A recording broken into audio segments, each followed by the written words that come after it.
First of March, it's clear to me there's something that's uncomforting. Your body has a way with me, but I'm exactly where I wanna be. But I'm a long way from home.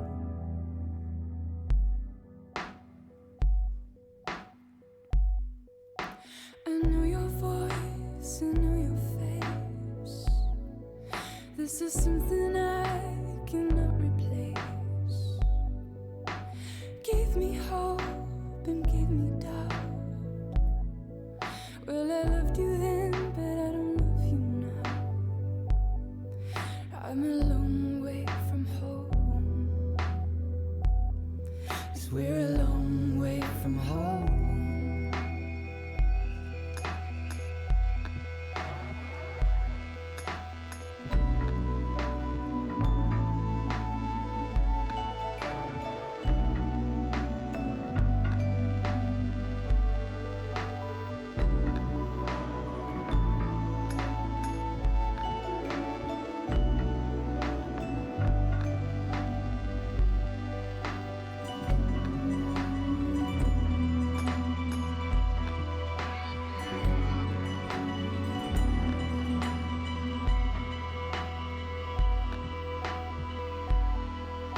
Now listen out, don't walk away.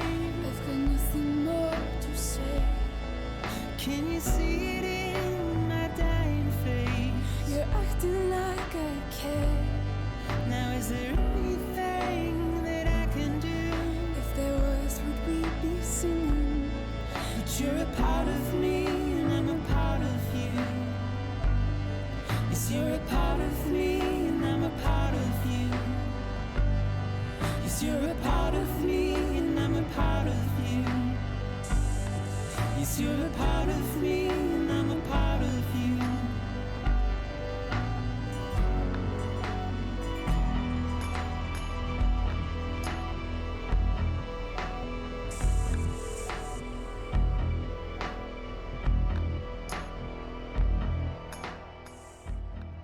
Hello, hello, hello. Oh my goodness, oh my goodness. Bow, bow, bow, bow, bow, bow, bow. I'm here, I'm live, I'm live, I'm live. Oh my goodness. Okay, so as the title says, and as we were doing yesterday, we were watching some Resident Evil spin-offs in order to prepare for RE4 for this Resident Evil marathon we've been doing. Because before 4, we went through all the spin-offs up here. We went through the beginning of Umbrella Chronicles. We went through Outbreak. We went through... What was the other one? Resident Evil 0. But we still have the Survivor games, Code Veronica, Dark Side Chronicles. We still have a few videos to get through. And yeah, so... that's what we're gonna do today, is watch videos on this stuff. The Survivor games, Code Veronica, Dead Aim, all that fun stuff. So the first one is Resident Evil Survivor. We're just gonna get right into it. I do have like dinner, so I will be eating while we're watching these. Let's see. Resident Evil Survivor story. Let's see if we can find a good video. The ultimate recap of Resident Evil Survivor. This one's 7 minutes. This one is 13 minutes. Story breakdown. Sphere Hunter has a video on it. I love Sphere Hunter. This one's like 15 minutes. 50 minutes is crazy.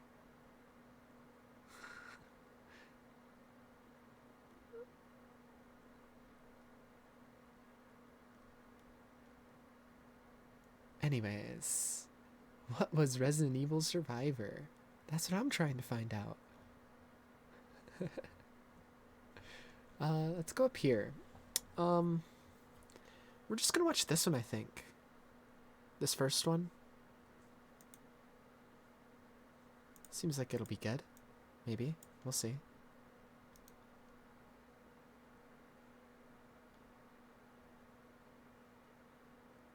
Can't believe this game is so expensive. People have gone loony. Oh, because the game was never re-released. And so copies of it are really hard to get, I guess. When we looked at Electronic Gaming Monthly's rankings of the entire Resident Evil series, there was one game that stood out. Resident Evil Survivor. I know nothing about this one. I truly didn't even know it existed until we were looking at the list of games for the Resident Evil series. And I was like, well, what the heck is this one? For a score of just 4.2 out of 10, this was the franchise's worst reviewed game. With Really? all the editors agreeing that you should not play it. The truth is, most people didn't. And even if you did, chances are good that you never even finished it. To help celebrate the release of Resident Evil Village and remind you that we posted a whole feature ranking all the games in the series, I want to take you to Sheena Island to experience a zombie invasion that you probably overlooked. Turn back now if you don't want to know what happens next, because today we're going to spoil the story and ending for Resident Evil Survivor on That's the fine with me. That's why I'm here. This is Game Over, the early years.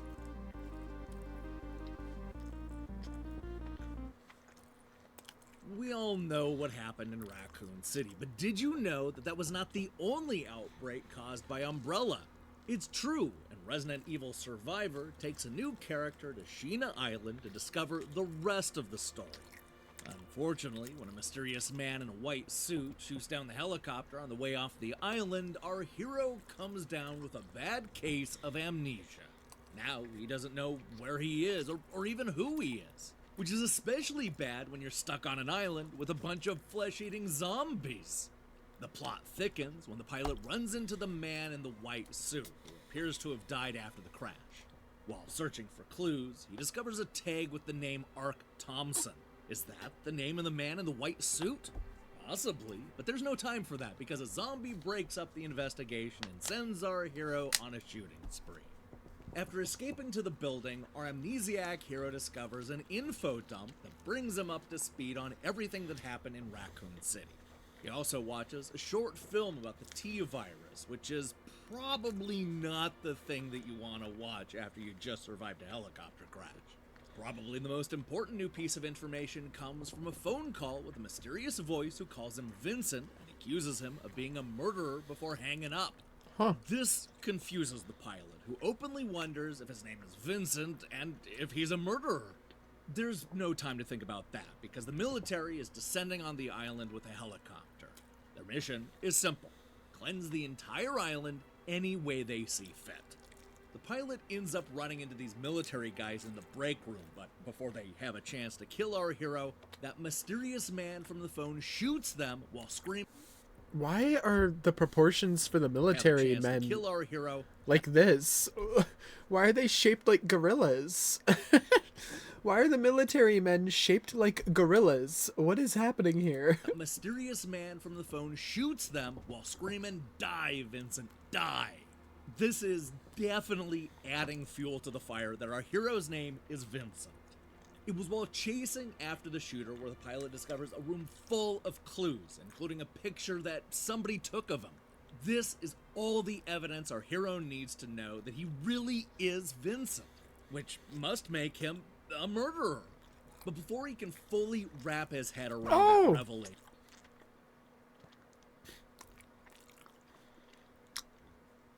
The reason I said "oh" for this kid is I was watching Max and Neo Video Games play through a Resident Evil 2, OG Resident Evil 2 randomizer the other day, and all the characters are randomized in the game, and like random NPCs show up and say random shit.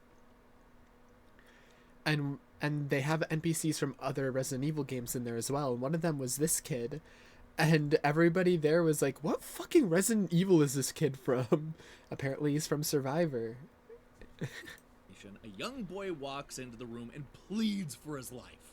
The boy runs away before Vincent has a chance to ask any questions or even explain what's going on, which forces our hero to race after him. It was while trying to find that boy that Vincent discovers all kinds of troubling facts about his past. Not only did he appear to be a terrible boss, but it also looks like he intentionally released the T-virus on Sheena Island in order to kill everybody. Man, could our hero really be that evil? No time to worry about that now, because there's a fucking killer alligator crocodile standing between us and all of the answers. The pilot quickly defeats the killer croc and opens the door to discover... Umbrella? What's that doing here? Well, it must be important because it triggers a repressed memory in Vincent. He knows that he's going to have to dig deeper to get to the bottom of this mystery.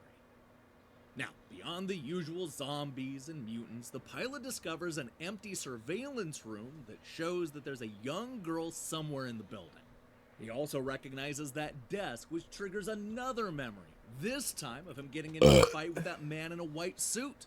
There's no time to think about that now, because a nemesis monster crashes the party and starts chasing What the hell? Nemesis? Fill him full of bullet holes and race out of the room, only to discover that girl...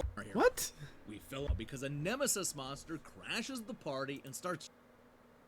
Okay, I don't know why he said nemesis. That's just a tyrant. That is not nemesis. That is just a normal tyrant. Chasing our hero. We fill him full of bullet holes and race out of the room, only to discover that girl on the surveillance camera is listening to a recording of Vincent's mother begging him to come home. As it turns out, that girl's name is Lily, and she's the sister of the boy who ran away earlier. And what's that? It seems that the boy has found a baseball bat, which he uses to keep Vincent at bay long enough for them to run away again. It seems that they just don't believe that he's not going to kill them. Yeah, that's annoying. But it's nothing when compared to the fact that we didn't actually kill the nemesis monster, and now it's a he's tyrant, back with not a a vengeance. nemesis. We escape the building and chase the kids through a canal, which ultimately leads to a house full of zombies. It's in the kids' room where we find Lily trying to stay hidden. She reveals that she and her brother Lot were orphaned on this island after her parents were killed. To make matters worse, Lot has decided to explore the factory in hopes of finding a safe way out of here. Knowing what he must do, our hero shoots dogs, mutants, and that nemesis creature while racing to the factory. It's bothering me so much he's calling the Vincent tyrant gets to Lot nemesis. just in time because a mutant lizard nearly knocks him off of a platform. And A mutant to his lizard, death. it's a hunter. After killing the mutant and rescuing This guy's a Lot, fake fan. the boy apologizes for being such a pest and asks for forgiveness. Vincent also breaks down and tells the kid that he, Vincent, feels bad about all the stuff he did in his past. This confuses the kid because our hero is not actually Vincent. Lot reveals that the man with amnesia is actually an investigator named Ark Thompson, and he was pretending to be Vincent to get all the dirt on Umbrella. It seems that Lot was the boy who told the real Vincent all about this plan, which is why he chased Ark and decided to shoot down the helicopter. That's right, the real Vincent was the dead guy in the white suit from the beginning. Vincent has been dead this whole time. Alright, so with that out of the way, the plan is to meet Rest in Lily peace. and Lot at the factory, which is where there's supposedly a rail system that should help all three of them get off of the island. There's just one problem. The military leader of Umbrella is ready to do some deep cleaning. Actually, that's not the problem, because he's immediately killed by a new type of tyrant who will not take no for an answer. We shoot it a bunch of times and leave it for dead, but of course, that's not the end of it. God damn, he's Losing the sprinting. first fight, it gets back up and reveals that it's even bigger and stronger now. The good news is that the kids weren't lying. There really is a train ready to take them to the helicopter, which will get them all off of this godforsaken island once and for all. The bad news is that the new tyrant we just fought is waiting for Ark and the kids at the hangar. This sets up one final epic battle with the beast. We explode the tyrant until it finally dies, and this is what happens next.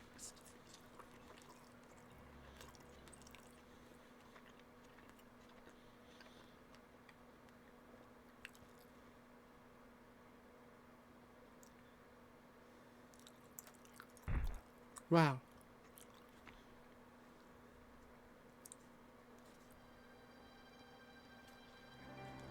Hurry!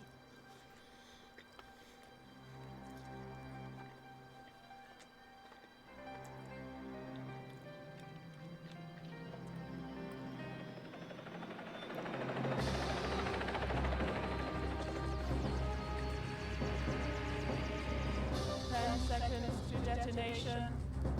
9, 8, 7, 6, 5, 4, 3, 2, 1.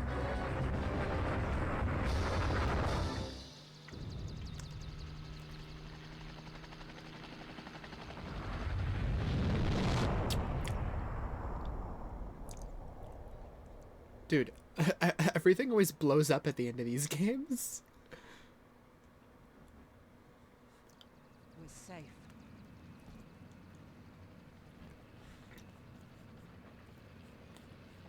It can't be! Bruh.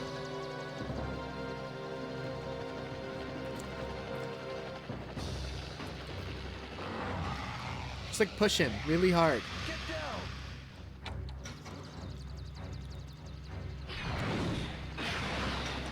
Well, okay.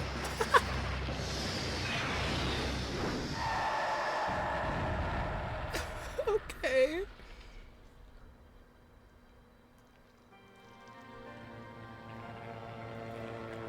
Wow.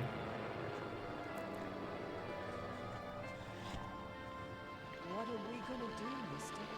Yeah. What are we gonna do? What are we gonna do? But don't worry. We can fly as long as we have fuel.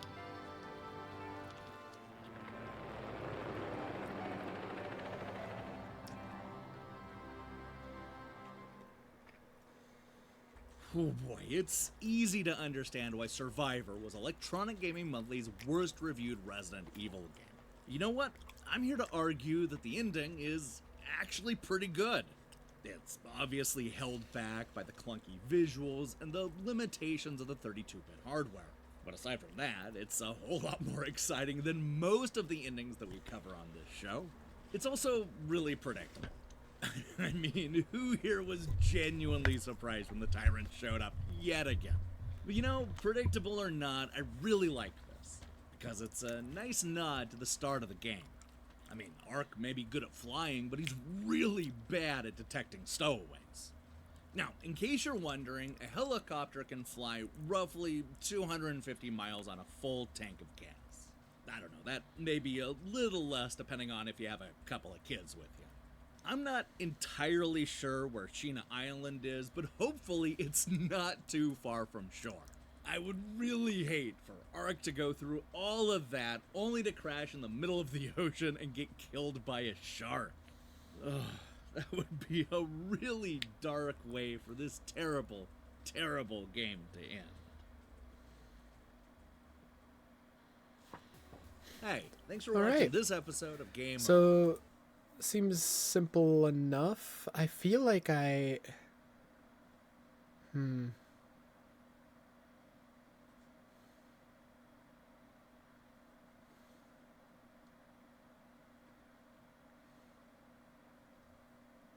Yeah, there's definitely details this video didn't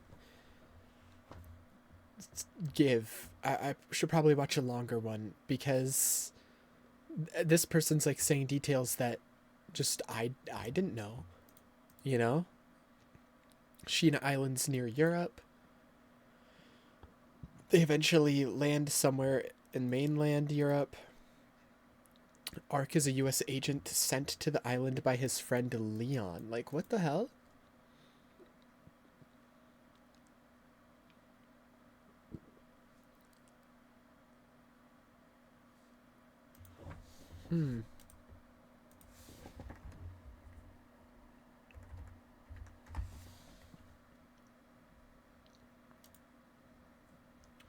Let's see. We can always read more about it.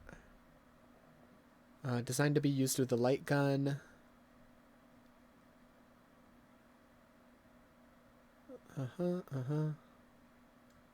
Doesn't say anything about its story here.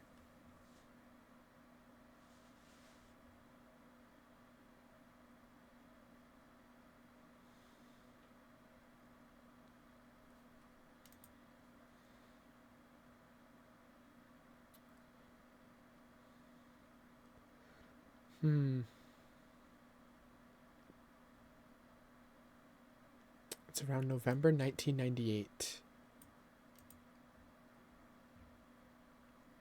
Okay. So it's in November 1998. When was the Raccoon City incident? That was in October 1998. So like a month after the events of Raccoon City, Leon has joined some like special agent force, some US agents, and I guess is a pretty high-ranking person there if he's able to send somebody to Sheena Island to investigate like what Umbrella's doing. And then there was another outbreak on the island. Seems simple enough. Okay. Da, da, da, da. Next one is Code Veronica. Cool. Resident Evil Code Veronica story. The full story of Resident Evil Code Veronica. This is only 11 minutes. We're going to find a longer one. This one's an hour and a half.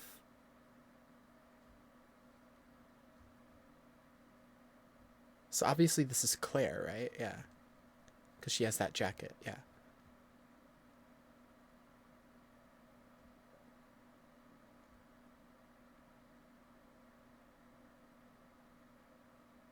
Code Veronica is the true RE3? What the hell? Code Veronica X. What's the difference? Oh, Jay's reviews. I love his videos.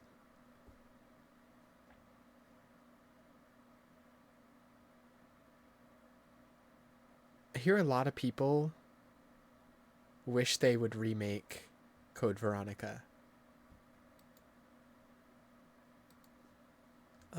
Let's watch this one. It's an hour and a half. You'll just end up disappointed if you rely on others. Believe me, I know. I love old voice acting. What was that all about? Resident Evil Code Veronica has it all. The classic Resident Evil style, survival horror to its core. Fun and intense action, but also a really terrifying setting. New upgraded 3D environments that surprisingly look fantastic even when compared to the original trilogy's Like, I'm surprised this guy's talking so highly of it. I've only ever heard people dislike Code Veronica. I hear people like the story of it, but like people really don't like the game itself, and they want it to be remade for that reason, so that way it could actually be good. re-rendered backgrounds. A story that is completely off the wall in the best way possible. Villains that are total caricatures, mustache twirling, maniacal beasts. I love that. Want nothing Maniacal but the death of beasts. Our heroes. And our heroes range from awesome action stars to laughably annoying people.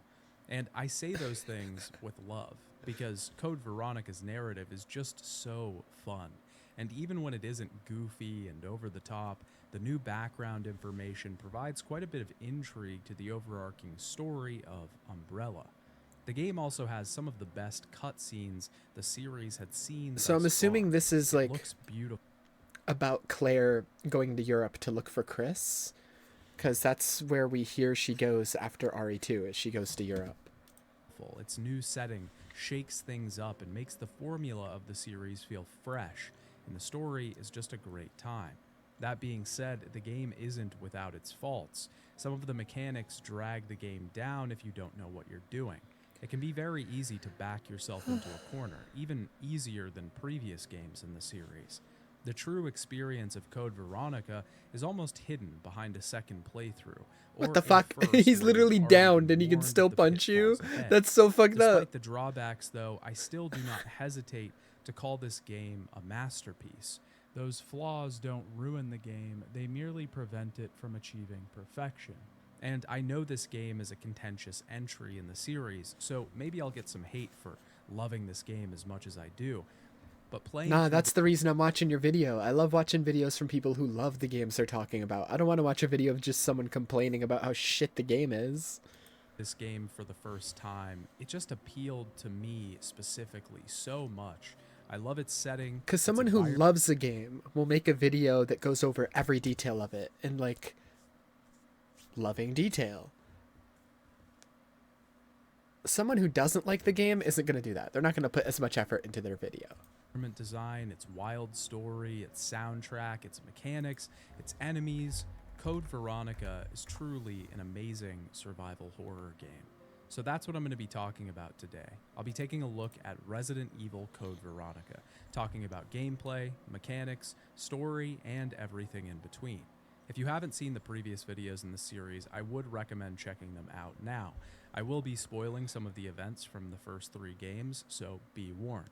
Each of these videos is meant to represent an era in the Resident Evil series, so I may also talk about some other related games in this video. Also, if you enjoy the video, be sure to like the video and subscribe to the channel, as it really helps me out.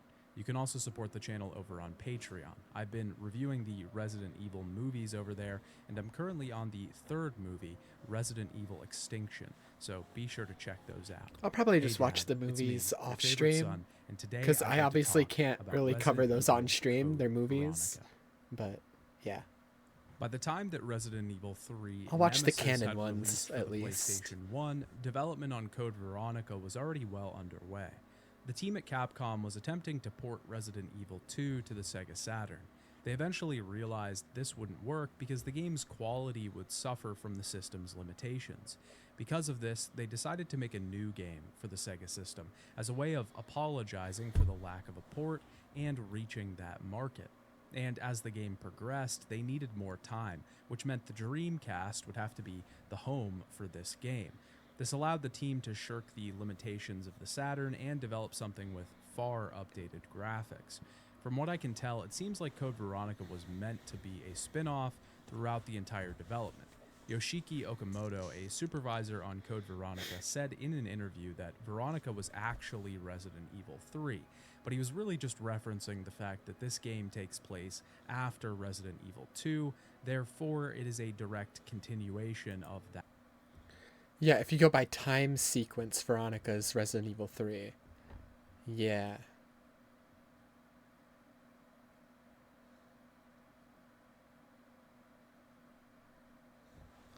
Interesting, interesting. Speaking of Resident Evil 3, I actually had to stop watching Maximilian Dude's playthrough from when Resident Evil 3 Remake first came out, because he doesn't... I'm not going to say he dislikes the game, you know, because obviously his opinion's more nuanced on it, but he definitely was very upset with it and very disappointed by it and didn't like a lot of the game. And I don't know, it's just, I don't like watching playthroughs of games where like the person's just miserable the whole time, you know? And so I had to stop watching that one, because it's just like, he got to the hospital sequence as Carlos, and you know, he was airing out his complaints about the game the entire time, but by the time he got to there, it's just like everything he was saying about the game was negative, and it's like, dude, you're gonna make me think that you hate the game at this point. Like, I can't keep watching this because I liked the game, man. I just want to watch someone who also likes the game. I don't want to like watch somebody be negative and hate every aspect about the game, because he hated the boss fights, man. He literally called them shitty, which is like, I never hear him call anything shitty in games. He usually will be like, I didn't really like that, or I didn't really vibe with that. I don't really hear him call something like straight up shitty that often, unless he like hates it. That was crazy to me, because I thought the boss fights were way better than RE2. The boss fights in RE2 felt clunky and shitty in that game because you didn't have a dodge. So you just had to kind of slowly walk away from the enemy and hope they didn't hit you. And it's like, yeah, maybe the dodge in 3 was a little bit too good, because if you timed it perfectly, it literally gave you like a little bit of slowdown and you would take no damage, and it was guaranteed like iframes. So maybe the dodge was a little bit too good. Like, they could have done without like that little like perfect dodge and just had the normal dodge. But I still think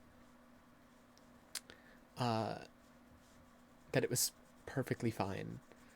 I don't know. I really like the game. I understand why especially fans of the original RE3 don't like it because there's a lot of stuff that is cut from it.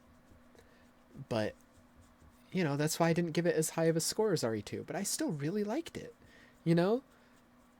The one complaint about the game is like that, yeah, there was stuff cut from the original, but I, as someone who didn't play the original, didn't even know there was stuff cut until after I started looking stuff up. And I was like, oh, so that's why people don't like it. So, like, that's what's wrong with the game. It's not something that I, as a new player, would ever know just by playing the game myself. Just by playing the game myself, all I know is that it's more linear than RE2, and that it's shorter than RE2, and that's really it. But, like, Max was, like, really upset with it, which is disappointing. I understand why, because he played the original, and it cut out a bunch of stuff. So it's not like I don't understand why he's upset. It's just I had to stop watching it because I can't just sit there watching a playthrough of someone who's like complaining the whole time. Like, I wouldn't want anybody watching me if I was doing that. Like, if I was playing a game and I obviously wasn't enjoying it, I wouldn't want anybody else to watch me do that. So I wouldn't want to watch anybody do that either. I like watching people enjoy things, you know? That's why I watch people play games, is because I want to see them enjoying the game that I enjoyed, you know? That story. There's conflicting reports on this, so I can't entirely be sure, but generally it seems like the goal in the beginning was to keep the numbered entry games originally releasing on the PlayStation, and games released on other systems would get subtitles.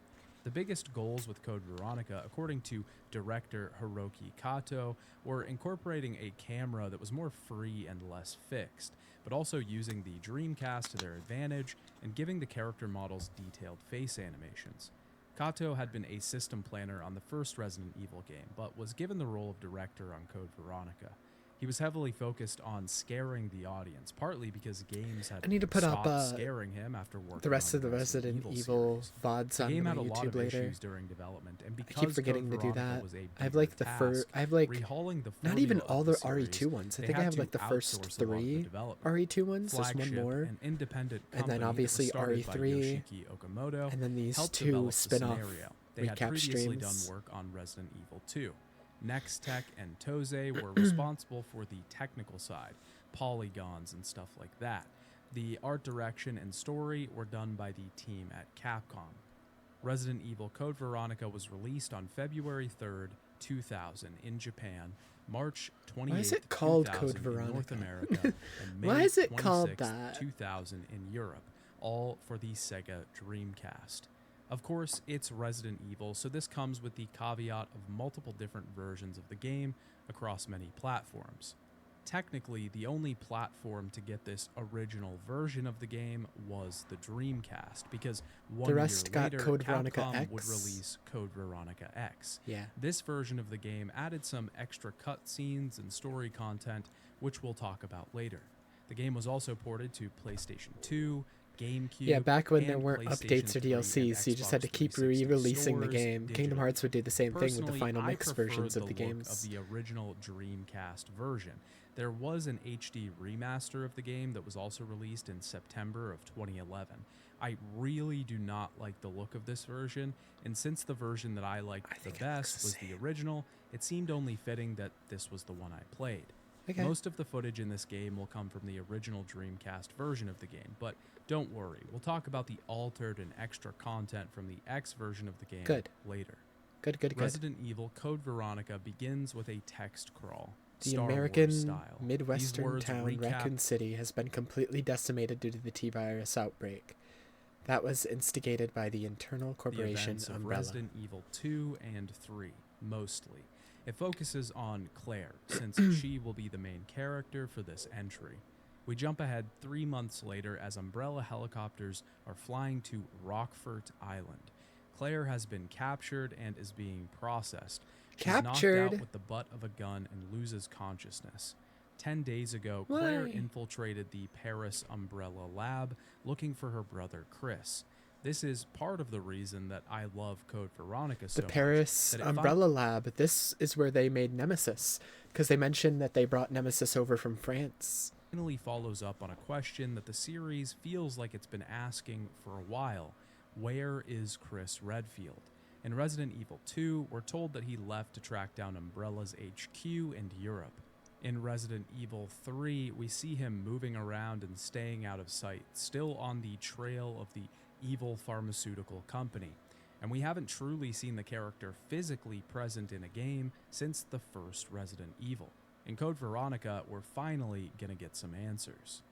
Claire is running through Where's the my Paris brother? facility, Where's chased Chris? by a helicopter, chased by guards. In these last 3 months, Claire has become a full-blown action star. As an army of Umbrella She's so soldiers set their fast. sights on the girl, she drops her gun and fires a bullet into the tanks behind them. God damn. taking the force out in Go one Claire. shot. A single soldier gets the jump on Claire, though, and she's taken into custody. This is where we find Claire, behind Umbrella bars, on an unfamiliar island somewhere in the South Pacific. The man that captured her slowly saunters in, a wound in his stomach. This is Rodrigo Juan Raval, and he tells Claire that the facility has been attacked, that she should leave this place.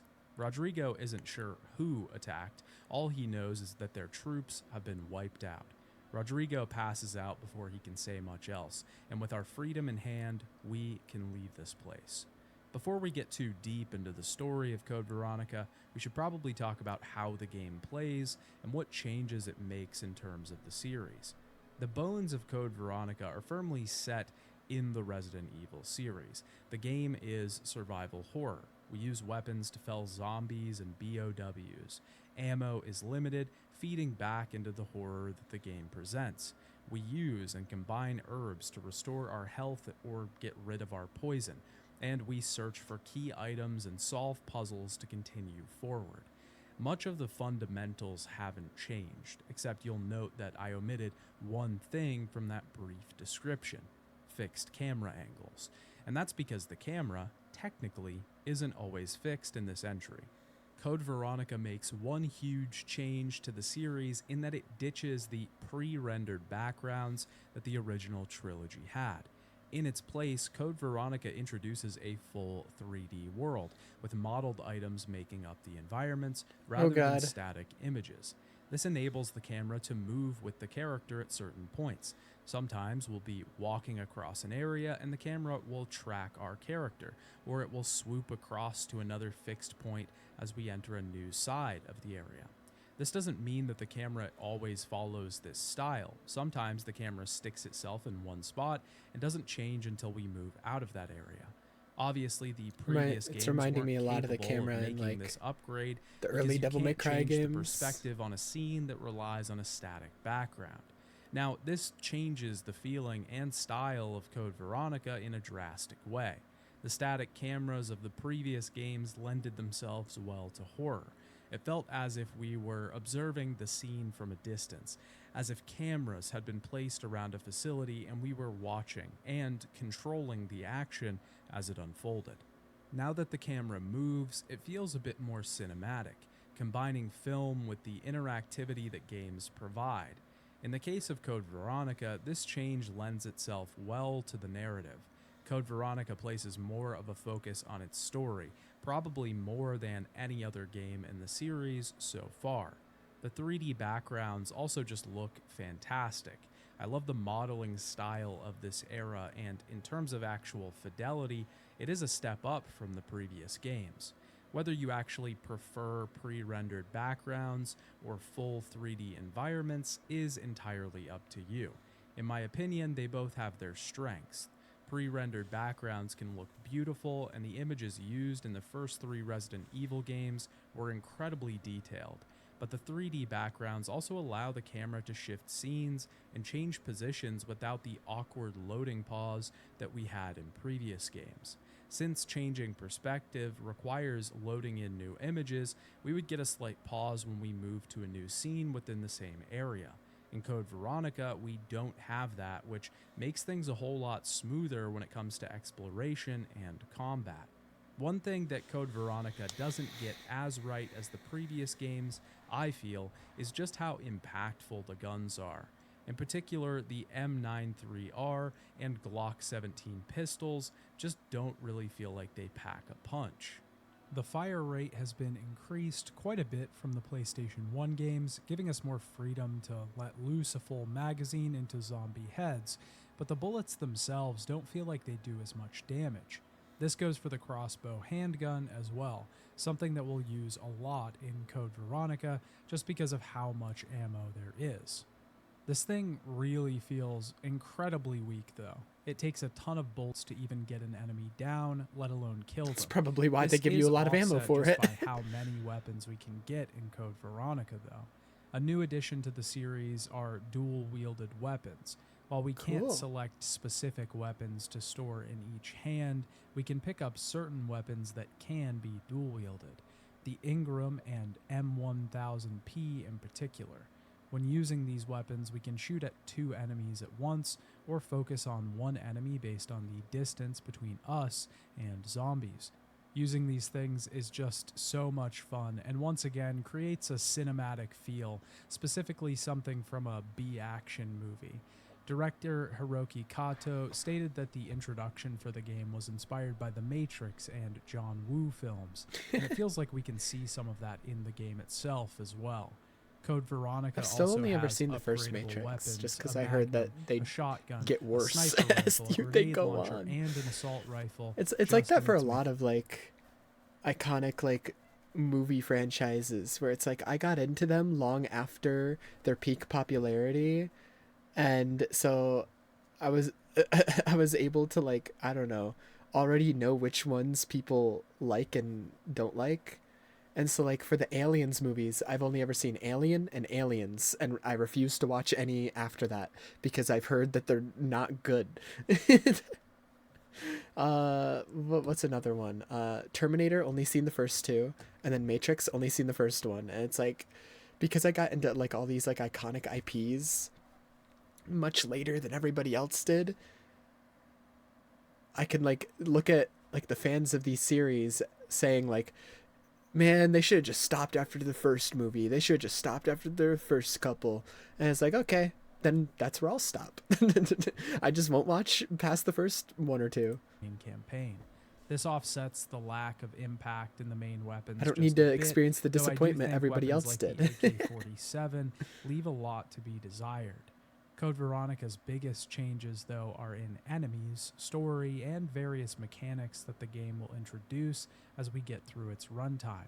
So let's start talking about the story. As we leave the cell area, we are greeted with a new type of transition screen. As you're probably aware by now, Resident Evil contains small loading screens in between areas that showcase a first-person perspective as we walk upstairs or open doors. In Code Veronica, though, at certain points we'll get slower transition screens. These feature the deliberate walk up the stairs or a measured turning of a doorknob. These adjusted scenes are usually only used on first entry into specific areas, but they beautifully play on the fear that these loading screens originally excelled at. In my video on the first Resident Evil game, I made the case that these loading screens gave the player a moment to wonder what could be behind. Yeah, they add a little door. bit of tension. They abstract the idea of the door into a form and break it down into its most terrifying incarnation, a representation of the unknown, a precipice, a threshold. Code Veronica uses this to its advantage when the player is unaware. When we haven't been through this door or up these stairs, Code Veronica slows the transition down and allows the fear to build for even longer. A heartbeat sound effect is included in the background to further build on the tension of entering the next area.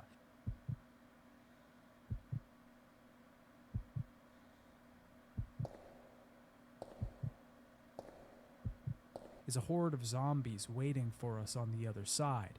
Is a pack of zombie dogs, a new enemy entirely, a difficult boss fight?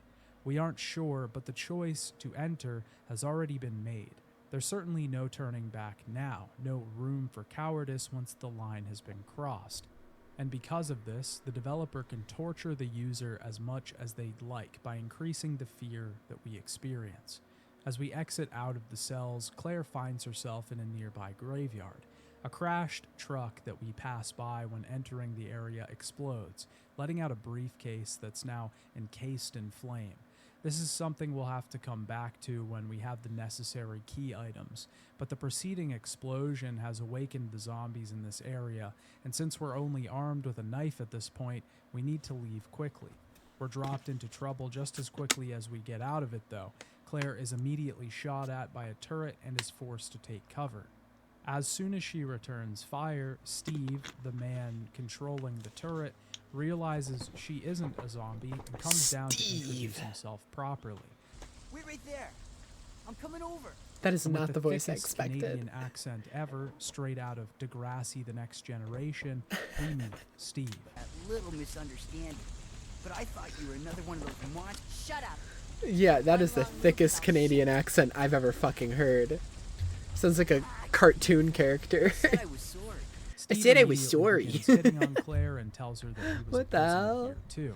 Steve plans to get to the airport on the island and make an escape, so he heads off and tells Claire to stay behind. Aren't because they in she'll Europe? only slow him down. Why is there a Canadian here? Hey, wait up.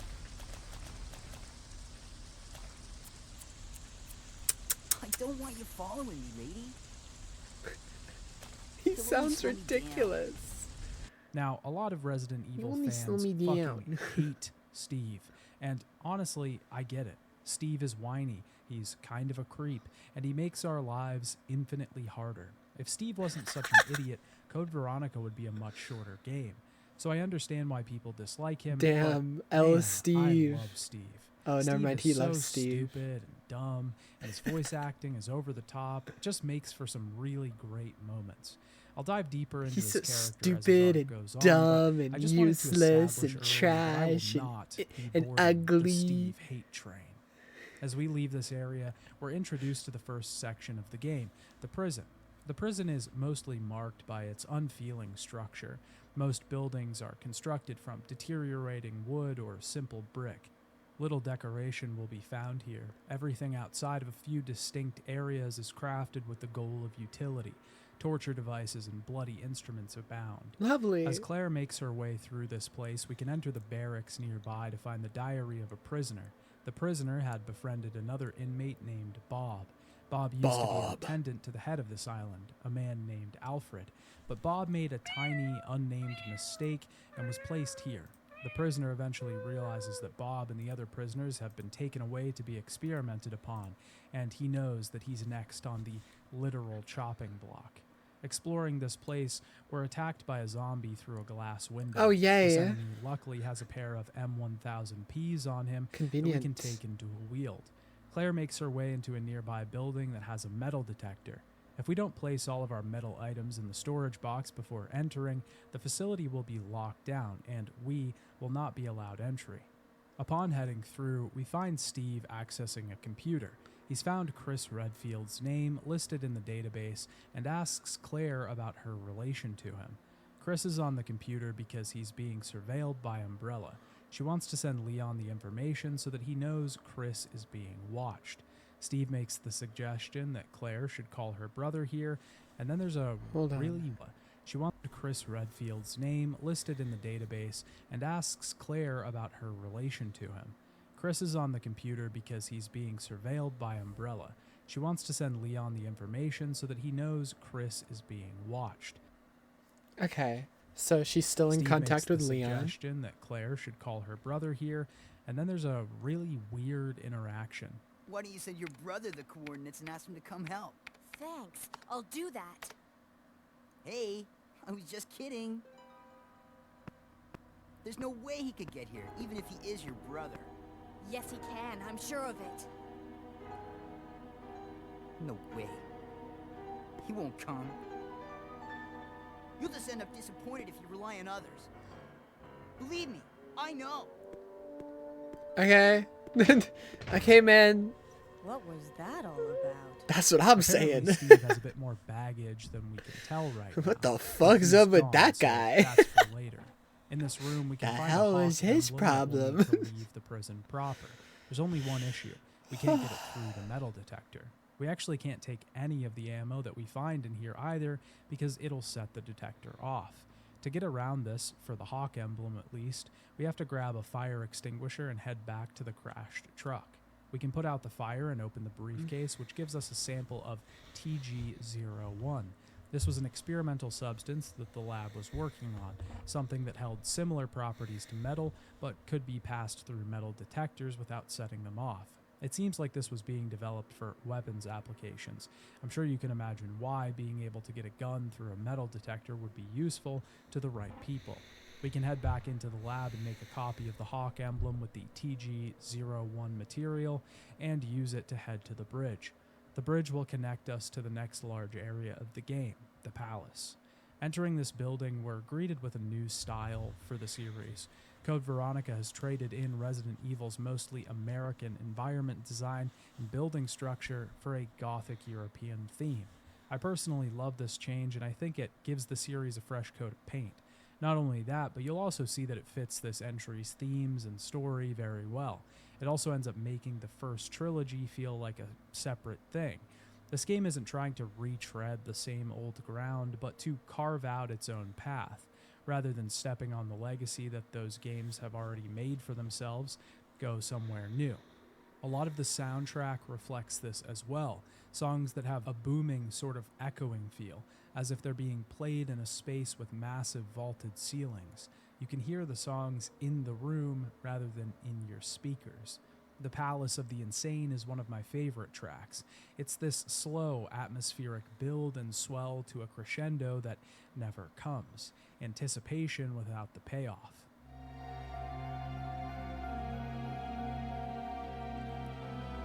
Sounds like the Twilight Zone, Thumping man. and pointed What keys the on this hell? track emulate the deliberate steps taken through the place, the thumps in the background, the sounds of enemies behind the door. The suspended doll feels like it takes this piano usage and runs with it as well. It uses what sounds like synths to emulate grand organs, feeding back into the gothic feel.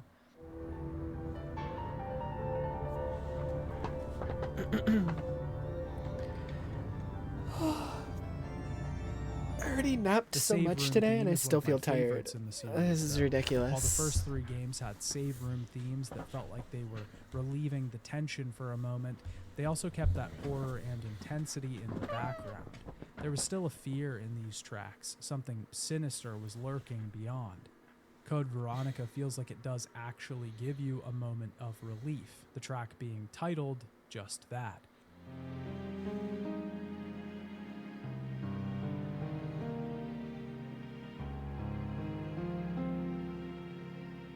The song is a lot more glittering and mystical than the other save room themes. It feels like wishing for better times, or better yet, a hopeful determination. The song is reflecting the foresight of understanding the end goal. We will not die here in this hell, but overcome and manage to fight again. It is the joy of another day. While the palace's architecture may have changed, the application is still the same. It resembles a lot of the labyrinthine attributes that the Arclay mansion held. We will branch out from this place, backtrack, and move to other areas. It's not exactly our central location, but it's one of them for a while. In the safe room upstairs, we can find a secretary's note, written by none other than Bob from the previous prisoner's diary. Alfred, the head of this island, was living at a private home on the hill. Bob tried to ask him about this many times, but he was always shirked off and told not to speak of it. The rumors were that he lived with his twin sister, Alexia, but Bob never actually laid eyes on her. Downstairs, we can enter the collection display room, where tons of model tanks, weapons, and knives are on display. It's a room that seems to be dedicated to war or combat in some way. Interacting with a strange ant on the wall will cause a projector to play a video of two kids. In the video, the boy pulls the wings off of a dragonfly Psycho! and places it in a tank full of ants, allowing the creatures to devour it. This activates a switch and opens the back room. Here, we can try to take a pair of gold Lugers, but we're locked inside and have to put them back. Mine. Heading back outside, we'll hear Steve crying for help. We can find that he has activated the same trap, but is locked inside. We can save his ass, and he shows us the Lugers that he's discovered, as if we didn't already discover them. So this is probably strike number 1 that Steve gets in the minds of the fans. He takes the Lugers and runs away, telling us that he'll only give them to us if we trade him for a fully automatic weapon. Oh, I need those. Give them to me. You gotta be kidding. I found it and I'm keeping it. Fine. Let's make a deal. I'll trade you for something fully automatic. Now, we need these weapons, because even though we can't actually use them, they act as a key item that will allow us to get into the next area of the game. So that's kind of an annoying thing for a character to do, especially with no reason given whatsoever. Yeah, he just to be a thinks they're dick. Cool. Dealing with Steve is sometimes like dealing with a child, but how hilarious is that, right? That we just have this guy that is incredibly overconfident, who doesn't care about the hell around us, and is just getting into trouble at every turn. Damn, I love Steve. In all seriousness, this is a stark contrast to how other games handled level progression. For example, in Resident Evil 1, one of the early goals was to gather the emblems that would allow us access to the transition area that would take us to the guardhouse. Now, our goal for this section is to get an automatic weapon so that Steve can have something to play with instead of the gold Lugers. I'm sure you can imagine why that would rub people the wrong way. Heading back into the main room, Claire will be fired upon yet again. A strange man with a Who the strange hell? voice already knows who Claire is.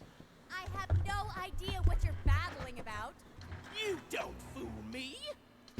I am Alfred Ashford, commander of this base. Alfred Ashford. accuses Claire of intentionally getting caught. Oh, and so leading he's a special relative forces of here one of to the destroy founders his of base, and Claire Umbrella. burns his ass hard. Oh? You must be one of Umbrella's lower level officers if you're in command of a backwater base like this one. How dare you! Alfred tells her that the Ashford family is one of great prestige. Yeah, and his it's one of the three grandfather was one founding of the original Yep.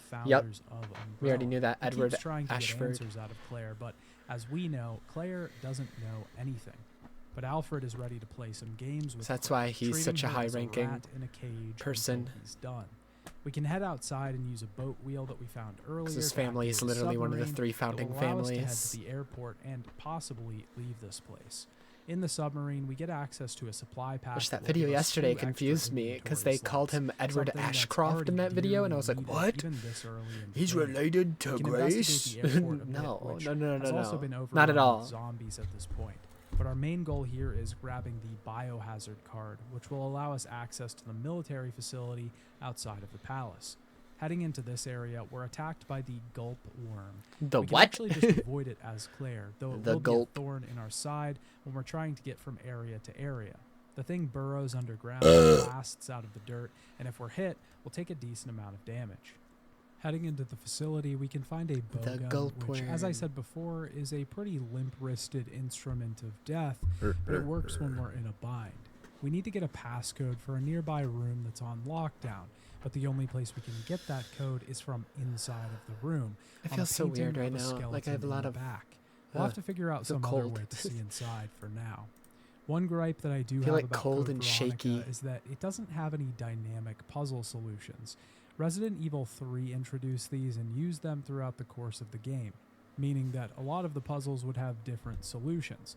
The solutions in Code Veronica are fixed, and while you can't technically call it a downgrade since Resident Evil 3 and Code Veronica were being developed at about the same time, it sure feels like a step in a backwards direction. As we leave the room, emergency alarms are sounded and a researcher is killed inside the lab. I'm Since sure the he's facility has fine. detected I'm an sure he's outbreak, okay. The shutters will begin to lower and Claire barely makes it out in time. We can use a card to raise one of these shutters and get a key from a fountain, eventually stumbling into Alfred's sights once again. He almost kills Claire and we actually have to dodge his laser and chase him down. He escapes into a nearby room and once we arrive, he's nowhere to be found. In this area, we can find a hemostatic, a medicine designed to stop bleeding. If you manage to really explore the beginning area of the game, you'll find an empty vial of hemostatic by Rodrigo. This is Give optional, me a second. but I'm after gonna change obtaining this, we can head all the way into something warmer. I'm a little cold. I'm still gonna be listening to it. I'm just gonna turn off my VTuber model and mute while I put on like just something warmer. I'm really cold right now. way back to the start of the game and give Rodrigo this hemostatic to stop his wounds from killing him. Claire will leave him the lighter that we start the game with, and in return, he gives us the lockpick set. We can use these lockpicks to open the various briefcases that we find throughout the game. Some of them just contain explosive arrow powder, but one contains an upgrade for Claire's gun that can make it automatic. But for now, we need to head forward, and Alfred shows his control of the facility as he locks us in a room, taunting Claire from a nearby speaker. Heading through the next door, we're introduced to a new enemy, and perhaps the most interesting enemy of the game, the Bandersnatch. These monsters were essentially a cost-effective answer to the Tyrant. Tyrants were expensive to make and hard to come by for Umbrella, since not everyone matched the genes required to make them. The Bandersnatch can actually elongate its limbs, and looking at the concept art for the monster, done by Satoshi Nakai, it seems like the monsters were originally meant to breathe through their shoulders and use compressed air to stretch their arms. Alright, I'm back. The main inspiration for the And character yeah, was they talked about yesterday that it's like 1 in 10 million people can become a tyrant or some shit, so makes sense that they would try to find a way to make bioweapons that are easier to find people compatible for. From Street Fighter. Going up against these I enemies grabbed the blanket is as actually well. a pretty I'm big so pain cold right now. I because don't they know can why. attack us from afar. Even if we're running away, we can still get tagged. They can also change levels in different environments, which I thought was a nice great. touch. We're attacked by That's another awesome. one as we head downstairs, but luckily Steve jumps in through the window, Steve. Max Payne style, to save Claire. God damn. Since we grabbed the submachine Interesting guns in camera the last room, transition we can there. trade them to Steve to finally get the gold Lugers that he's been holding hostage. He's of course upset at the fact that they don't come with any ammo. This thing is too cool. Yes! Now this is my kind of weapon. Oh shit. Sorry, I was trying to scooch in and I knocked everything over. This thing's empty. You cheated me. Claire helps him get some ammo nearby, I'm sorry. and the tone of this relationship seems to have changed slightly. Claire isn't completely annoyed with Steve anymore. She's starting to come around. As the two talk, Alfred lowers the platform they're on down into the underground. Steve, of course, quickly runs off again to test out his new weapons, but we actually get to play him for a brief section. Ew. We can run through this area and clear out the zombies for I don't want to play as that It was guy. dirty work. Let me play Claire. This area is now clean. See? You can depend on me. And then Steve says something really weird. You see? This thing is a lot more reliable than any person. Interesting. People? Claire tries to get Then Steve's people? origins, but he's It's a gun. angsty and mysterious, so he runs off once again. We follow Steve into the elevator downstairs, and both he and Claire fall through the floor. Steve is attacked by a zombie almost immediately, but he hesitates to shoot him.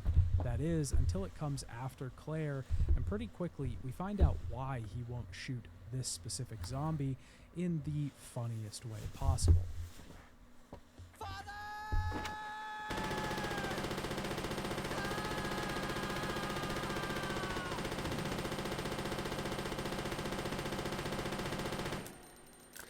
Father!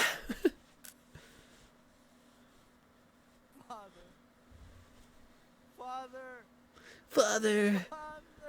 Father! We then get Steve's background story My in full. goodness. His father worked for Umbrella and was trying to steal information from them to sell to their competitors. He was caught, Steve's mother was killed, and they were sent here as prisoners. I guess this explains why Steve thinks that he can depend more on weapons than people, and maybe why he wanted the gold Lugers in the first place. Claire tries to comfort Steve, but we leave him blubbering on the floor to try and find a way out of here. Nearby, we can get access to an elevator, which allows us to travel the floors of the facility. We can get an eagle emblem that gives us another card. This allows us to unlock the shutters in the building, which have been locked down since Alfred sent the place into alert status. The command center will allow us to view a presentation about albinoids. These are a new What? enemy that we face Albinoid? later in the game, but Umbrella created them by combining the T-virus with the genes of a salamander. They Oh. grow at an increased rate and can also use electricity Salamander somehow. zombies. The nearby command console will allow us to finally see Let's the code go. for the previously locked room, though. Exactly what I Inside want. that room, we can grab the painting itself, which is the key to a later puzzle. An albinoid then breaks out and attacks Ew. Claire. This Why does it causes look the like that? facility to go into Ew. lockdown once again, so we have to run before the clock hits Gross. 0. The painting goes into the diorama What room, is that which painting, unlocks a hidden man? model of the facility itself. We can head back to the Skele- palace and that get access, skeleton which was, like, unlocks a hidden Stanced up. painting itself, which is the key to a later puzzle. An albinoid then breaks out Hold and on. attacks Go Claire. back to that This causes the skeleton. He facility was to so go into awesome. lockdown once again, so we have to run before the clock hits 0. The painting Wow. goes into the diorama room, which unlocks a hidden model of the facility itself. We can head back to the palace and get access to the painting room, which actually gives us a ton of information about the Ashford family. There's a painting of each of the important members of the family, including one of the founders of the Umbrella Corporation as a whole, and Veronica Ashford, the founder of the Ashford family. This is basically the lore room. The Ashfords were all gifted artifacts when they became the master of the family. Alfred specifically was gifted an earthenware vase. Alfred's father was also the one that sort of ran the family into the ground. Alfred had a heavy burden on his shoulders, though, because he was the one that was given the responsibility of building the family back up. We can find the vase behind Alfred's painting, which has a jeweled queen ant inside. With the gold Lugers, we can head to the next area of the game, the private residence. This is Alfred's personal home, located up on a hill nearby. There's a bridge that connects the palace to the private residence.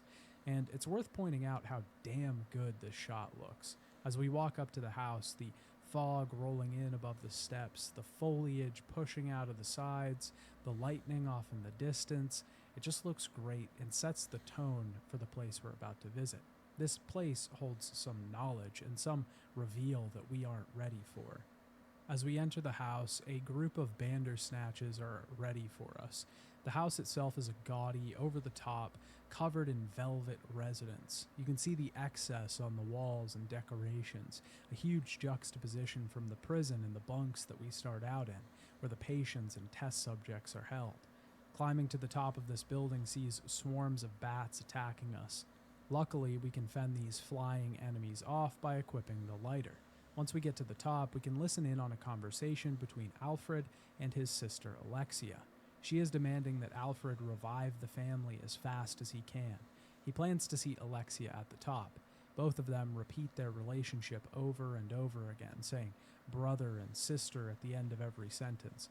It honestly reminds me of the way that Buster from Arrested Development talks. Glorious Ashford family.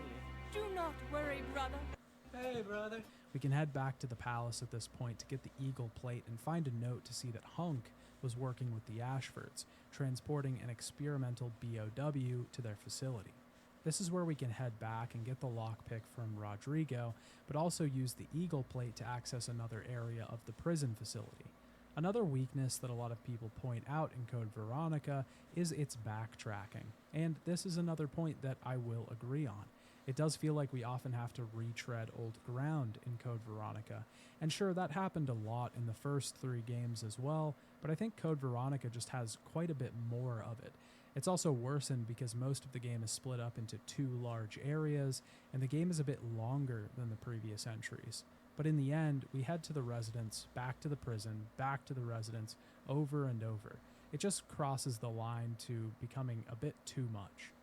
Heading into the new area in the prison allows us to get those items that we left in the metal detector at the beginning of the game. I thought this was a genius little moment because the whole game I was wondering if I had done something wrong. I thought maybe there was another way to get those items out of the facility and I had just missed it. But it turns out you just have to have some patience and get into the facility from another direction. The goal at this point in the game is to gather all 3 army proofs to activate an elevator that lets us into the escape plane. We already got one earlier in the game, but the other 2 come from this section. We can find a torture chamber under the prison that gives us a piano scroll. This can be used back in the palace to unlock the other Queen Ant. This allows us to go all the way back to the private residence and access a secret chamber in the twins' rooms. We can find a note from Alfred in this chamber where he confesses his undying, totally familial, by the way, Alexia, my sister, is a genius and possesses unmatched beauty. She's everything to me. I would overcome any obstacle and be willing to risk my life for her. For Alexia, I must revive the glorious Ashford family, which fell during the era of my father, Alexander. Love for his sister. Right, He familial. wanted his sister to revive their family and to only be seen by nobles, to reign over the world as queen. On the way back downstairs, we're I'm sure that's confronted by normal. Alexia That's herself that as she normal wields a sibling love rifle. right there. We meet each other at last. A pity I must say goodbye so soon. I am Alexia Ashford. For the I know. pride of the Ashford family, I will kill you. I will Shoots at kill Claire you. before Steve arrives once again to save the day. He does manage to fend her off, but he's shot in the process. See, L. how can you Steve. hate Steve when he took a damn bullet for L. us? Steve. The two head after her, but they are quickly attacked by Alfred. But when he catches a glimpse of himself, What was the number on the back of his fucking shirt? See, how can you hate Steve when he took a damn bullet for us? The two head after her, but they are Yeah, I thought so. Yeah, I thought that's what I saw. quickly attacked by Alfred. But when he catches a glimpse of himself in the mirror, he freaks out and runs off. With a blonde wig nearby, Claire correctly deduces that Alfred thinks he's both Alexia and Alfred. Alexia might not even be real. With this, though, the facility has gone on alert, and we have enough of the proofs to get to the Alexia Other isn't vehicles even are already alive. escaping this place, and even when we get to the He has like escape plane, he has we like need to multiple open the door personalities first to leave. We can do this from a control panel, but on the way back, to like cope with his sister's death, maybe. Alexia unleashes a new monster for us to fight. This is a tyrant, just like the one that we fought in the Hi, first game, tyrant. but it's much stronger. A countdown has started as well before the facility will self-destruct. The tyrant attacks us on the way back to the plane, and we get a short boss fight on a narrow bridge. This fight is really simple, especially if we got the rare BOW rounds from the prison area of the game.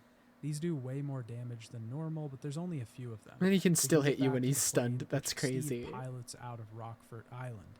Claire and Steve are going to get their idyllic ending. Steve apologizes for before, and he hopes that Claire can find Chris, because he knows what it's like to lose his family. Claire and Steve plan to leave for Hawaii, and the game ends. Hawaii? Just kidding. Alfred is back in the prison and launches a tank that allows him to access a secret underground escape route. Of course. In the lab underground, he pilots his own jet out of the base. Claire and Steve's plane is attacked, and we have one more boss battle before the next stage of the game. The tyrant has invaded the cargo hatch of the vehicle, and we have to push him out. The goal here is to weaken him and use a panel nearby to launch a container which will push him out of the plane. It's honestly not that hard if we have the right ammo, like the BOW rounds from before, or the explosive bowgun rounds, which do quite a bit of damage. The cargo area is also a pretty tight location, and we can also get pushed out of the back of the plane. Once the tyrant is gone, we don't have to worry about him anymore. Unfortunately, though, Alfred arrives to ruin our party pretty quickly. He takes control of the plane, and Claire and Steve can do nothing but go along for the ride.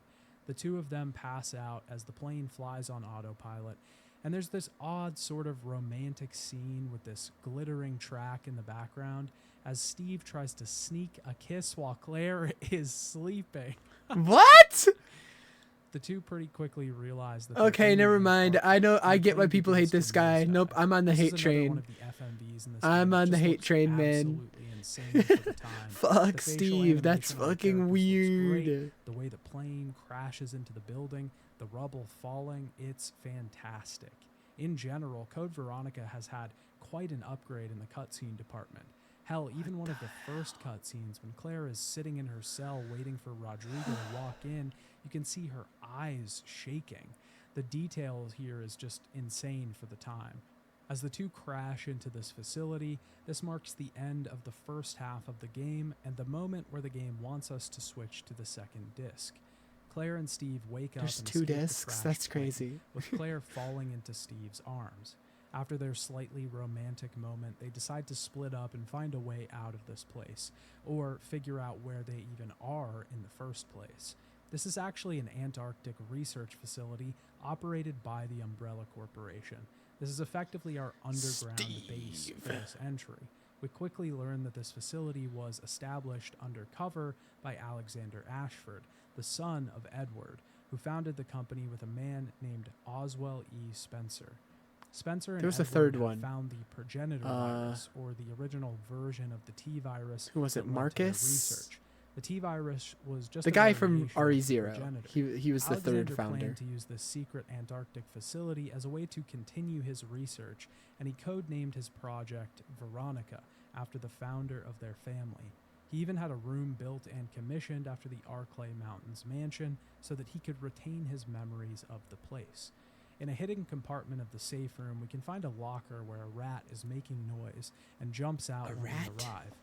So, we gotta talk about this rat for a second. Why do we have to talk about the rat? Detail about this game is that this rat seems to be sentient and can write full sentences on paper. What? You can find a secret diary in the battle mode of the game to learn that this rat's name is D.I.J. and has been following and watching Claire for the entire game. Weird note, not really a big plot point or anything. It's What? just kind of there. More That's so interestingly, we can find the random. butler's letter in this locker as well. He feels bad for Alfred. Sentient since he had revealed rat. His father's disappearance and also his sister's death at a young age. So apparently Alexia died a long time ago, and Alfred has taken on her persona at this point. Out in the hallway, Yeah, that's what we I see some assumed. Sort of nest Is has that like formed, his and we get twin easily sister the died most and then annoying he section of Code Veronica.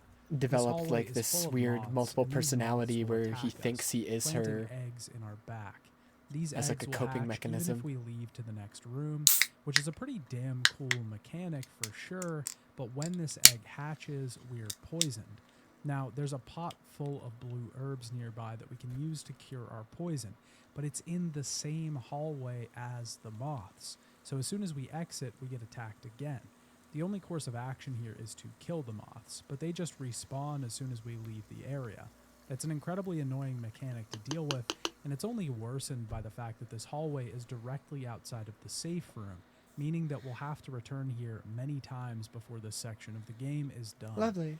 The general goal of this section is to get a large piece of machinery that can dig a hole in the ice to get Claire and Steve out of the facility. Investigating another secret compartment, though, allows us a glimpse at a horrific sight. Some man or creature has been blindfolded and chained up underground. A monstrous creation that's not allowed to leave, not allowed to die. He looks like a caught nice in a guy. state Let him of out. Let him endless free. stasis. Later, Steve Free and my Claire man. find the machinery they need to break out, but Steve is too busy ogling Claire's ass, and he Bruh. runs the machine into a pipe, causing a massive gas leak. Oh, Steve, you rascal. Steve is Dude, I starting to hate lose Steve. hope, but Nope, eventually I'm on the finds Steve the hate end train. in Trying to Claire. kiss her while she was asleep, staring at her ass. Don't say that. Listen to me. We'll escape from What a here fucking together. porn-brained This piece of romance shit. is just so funny to me. Like I said before, I totally get why people don't like it. What in Capcom's right mind made them think that people would warm up to Steve? He makes our life Especially harder when he's in a every fucking regard. pervert He constantly and a fucks sex things up. pest. He almost feels like an antagonist. Hold on, when I'm he's gonna mute while I introduced. shake The up first my time we drink. see him, I almost thought he was closer to a character from Silent Hill than Resident Evil, echoing shades of Eddie. And then halfway through the game, suddenly Claire loves him. I guess you just have to imagine that Claire is endeared and charmed by his relentless fuck-ups and his ability to open up to her. Once we get a valve to shut off the gas leak, Alfred shows back up and Steve saves the day once again, blasting him with his submachine guns and causing Alfred to fall into the chasm below. We then see this imprisoned man from before. His heart opens and the binds holding him at bay are released as he makes his way out of his cell. We can grab Alfred's sniper rifle off the ground, which is good because we'll need it. Claire and Steve then make their way out of the facility. Wait, Steve has something to say. Are you ready? I'm gonna bust. The facility is flooded as Claire and Steve make their escape into the open Arctic. They make their way onto the helipad, and as they try to leave, the blinded creature is coming after us. Steve is thrown off of the helipad, and we have our next boss battle. Here we have to fight Nosferatu, who can kind of be a pain, honestly.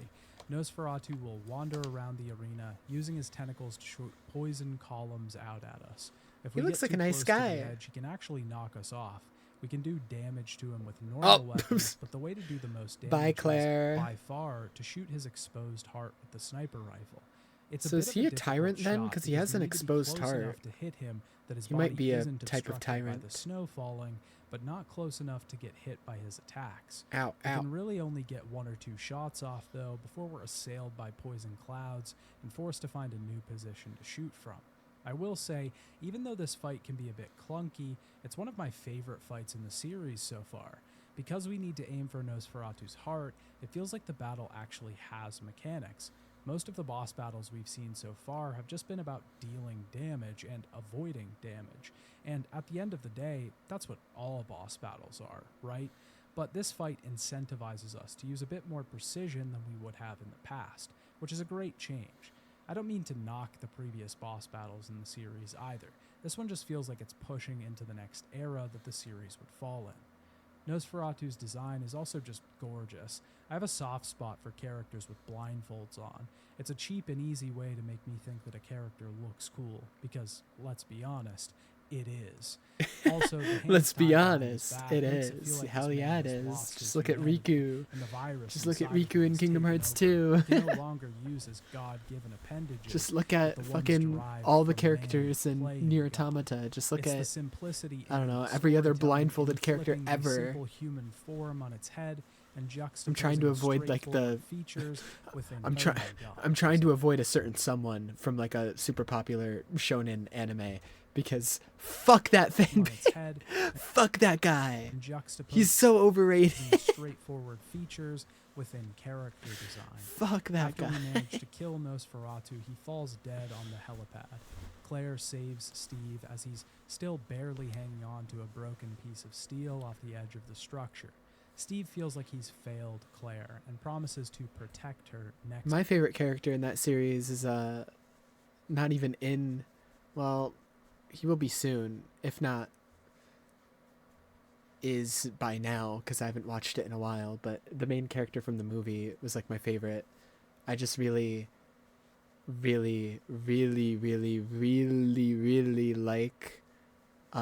like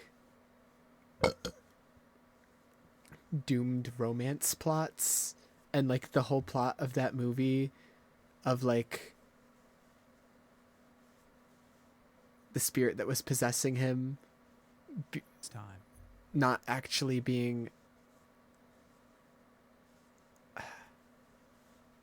a curse on him, but like him putting a curse on her and making it so like she would always be with him, and like his power coming from that, from like a girl that he loved, is like, I don't know, that shit resonates with me.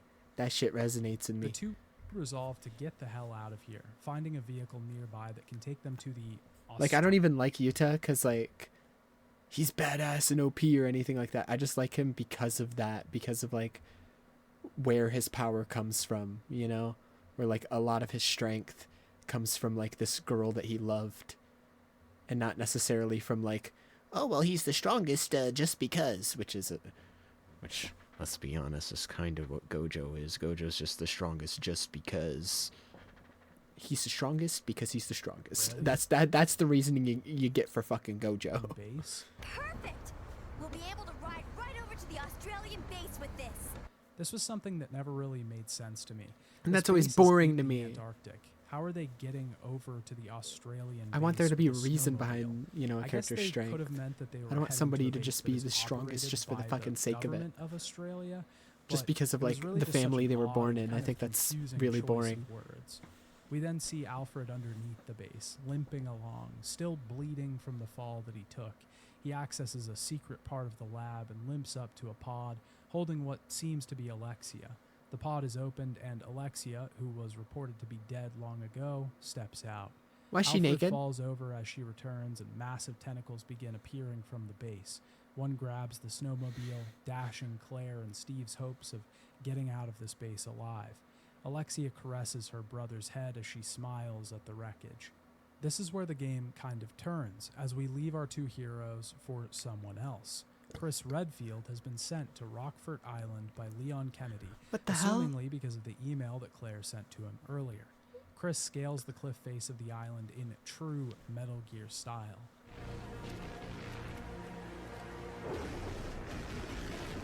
How did they... Okay. How did they send Chris here and email Chris when they still hadn't found Chris yet? Of the island in That's true crazy. Metal Gear style.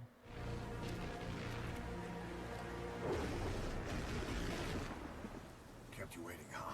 As Chris enters the facility, he meets Rodrigo, who has managed to escape into an First time underground seeing tunnel. Chris since He tells RE1 Chris is that Claire crazy. already escaped the island, and he thanks Rodrigo for his help. Everyone's gone. I may be the only other person left. Just then, the gulpworm attacks and swallows Rodrigo L. whole. Somehow, Chris is still determined to save him at this point, so we have to go fight the gulpworm. Now, this is kind of where the game takes a turn, and where people start to have problems with Code Veronica as a whole. People This hate is one of the biggest Chris. complaints that I've seen about the game overall.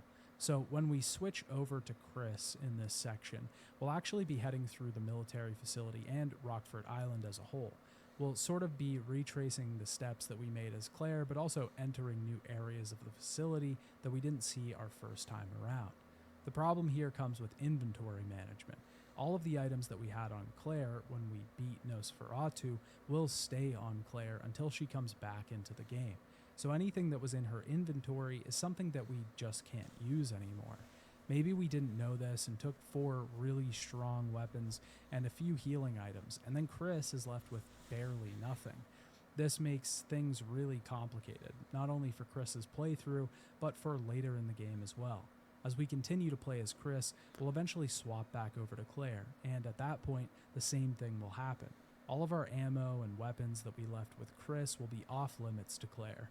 And it's actually pretty important that Claire have a few particular items later in the game.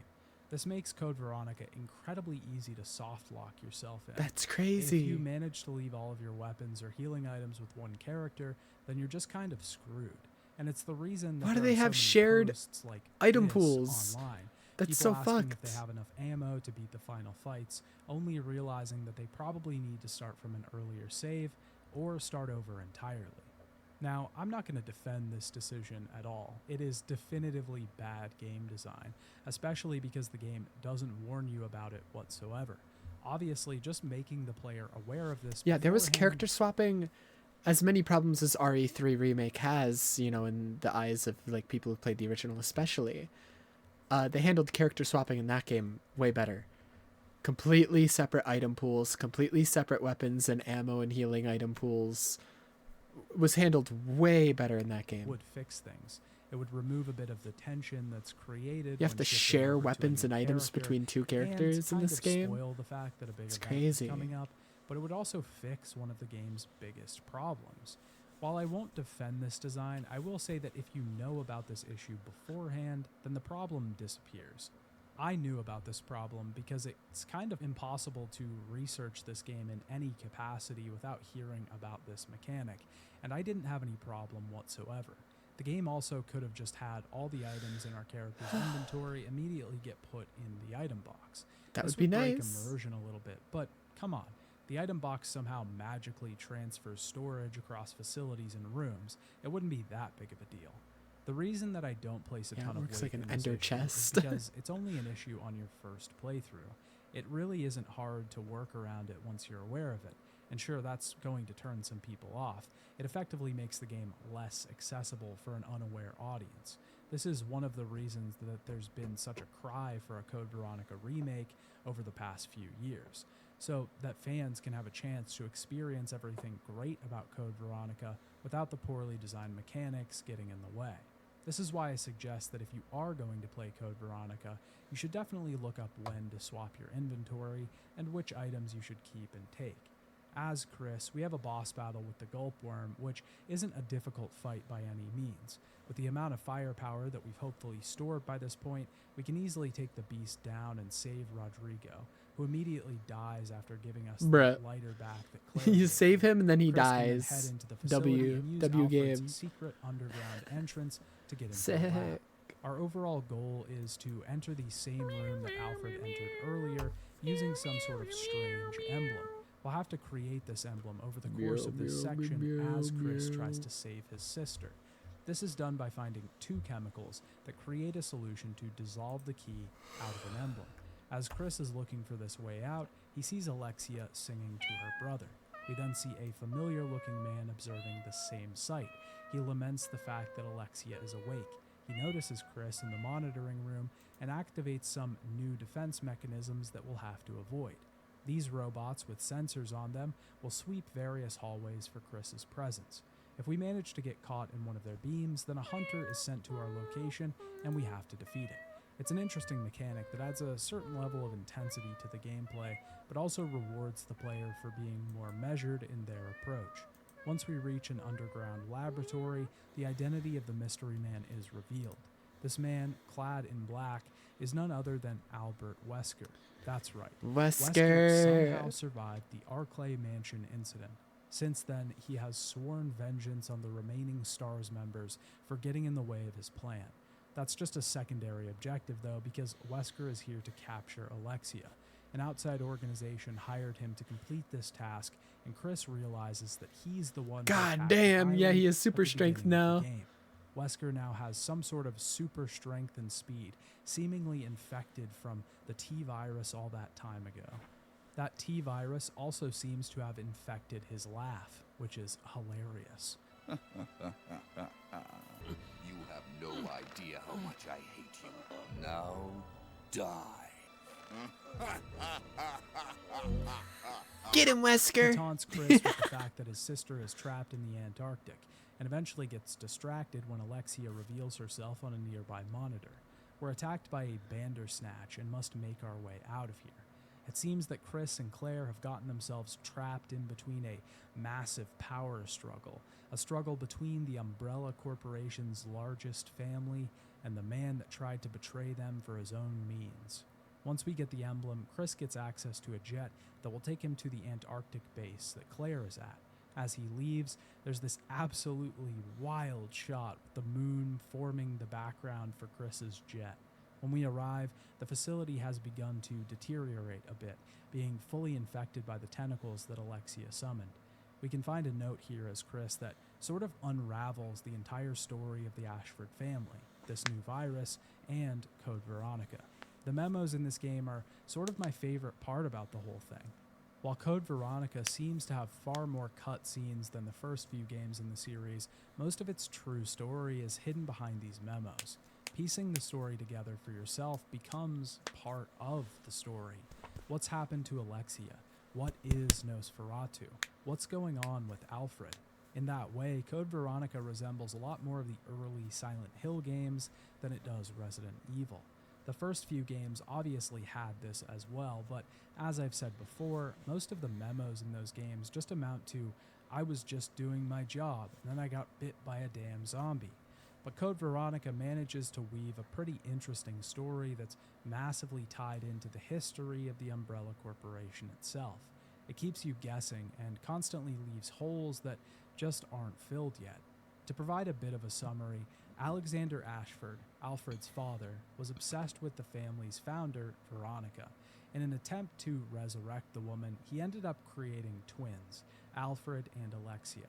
Alexia became a child prodigy and was immediately promoted to the chief researcher of the Antarctic facility at only 10 years old. Alfred and Alexia were not aware of their genetically mutated origins, but eventually found out about it at a young age. Alfred was enraged that they were lied to and that he was the genetically inferior twin. The two children locked their father away and used the T. Veronica virus strain on him.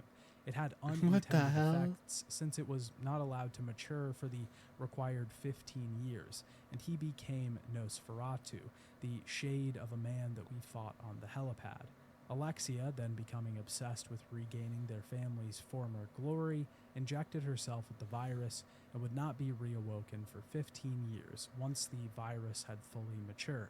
Alfred was distraught at losing his sister for this long, especially because of their odd and special relationship. This caused him to break and create a dual personality that could fill the absence of his sister. As we've seen now, Alexia has awoken, and the full power of the T. Veronica virus will be unleashed soon enough. As Chris, we can travel through the facility and see what's become of it since Claire and Steve's escape attempt. Since, unlike the past games in the series, these two stories aren't happening at the same time, the effects of our previous actions carry over. The entire facility has been consumed by ice, and that affects where we can Ice! go and what we can do. Get them out! The overall Why are goal they here is there? twofold: to find 4 dragonfly wings and a body for those wings to be placed into. This will Get then them, form a Chris. key that will allow us into the final section. Chris of the game. Redfield said, "Fuck That's ice." sort of our end goal for the game, but along the way we find the reconstruction of the Arclay mansion that was referenced in earlier notes. It's a very strange, surreal. Why is he overlap pushing in it this like game. that? It feels like reality is He's getting breaking down and on the shifting ground to together. push it? What? Personalities folding over and becoming one. It's just so That odd was to goofy retrieve as a hell. map from this statue once again, especially because we're playing Chris for the first time since Resident Evil 1. Eventually, we manage to activate a crane that pulls Alexander's body out of the ice. Alexia. That is how I dispose of insignificant bugs, said the spider to the fly. How do you wish to die? Bars.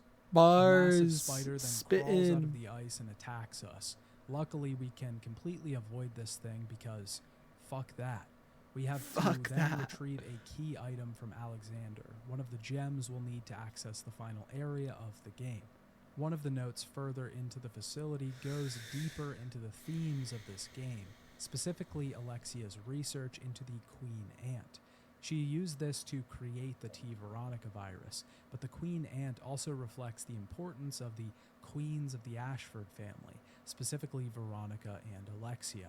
It also mentions something important for later, that Alexander's body created a poison that could not be cured by the blue herb, and that an antidote was located in the facility. We can find Alfred's body down here as well, either succumbing to his wounds or being killed by his sister once she awoke. Once we get access into the Arclay Mansion recreation proper, we can find Claire bound behind the staircase. Chris frees her with a knife, and this scene goes a little bit differently if we made a mistake in the Nosferatu battle earlier. If we got poisoned in that battle, we'll need a special serum to cure the poison, which, just like in Resident Evil 1, we'll have to run back in the facility to grab for the other character.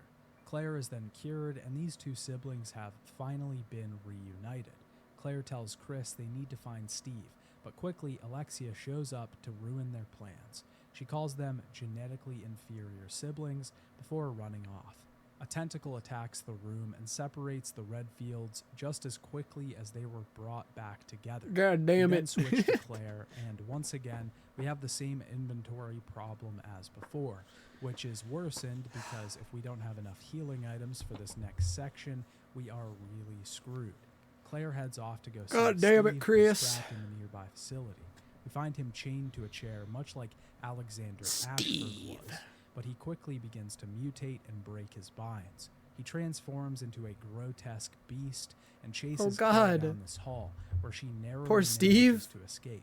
Steve, Claire's love interest, is now trapped on the other side of the bars, while Claire sits terrified and saddened by the monster he's become. Steve almost manages to Steve, kill her, you got what but you something deserved. inside him manages to push through. He saves her life one last time and is pushed back by a tentacle.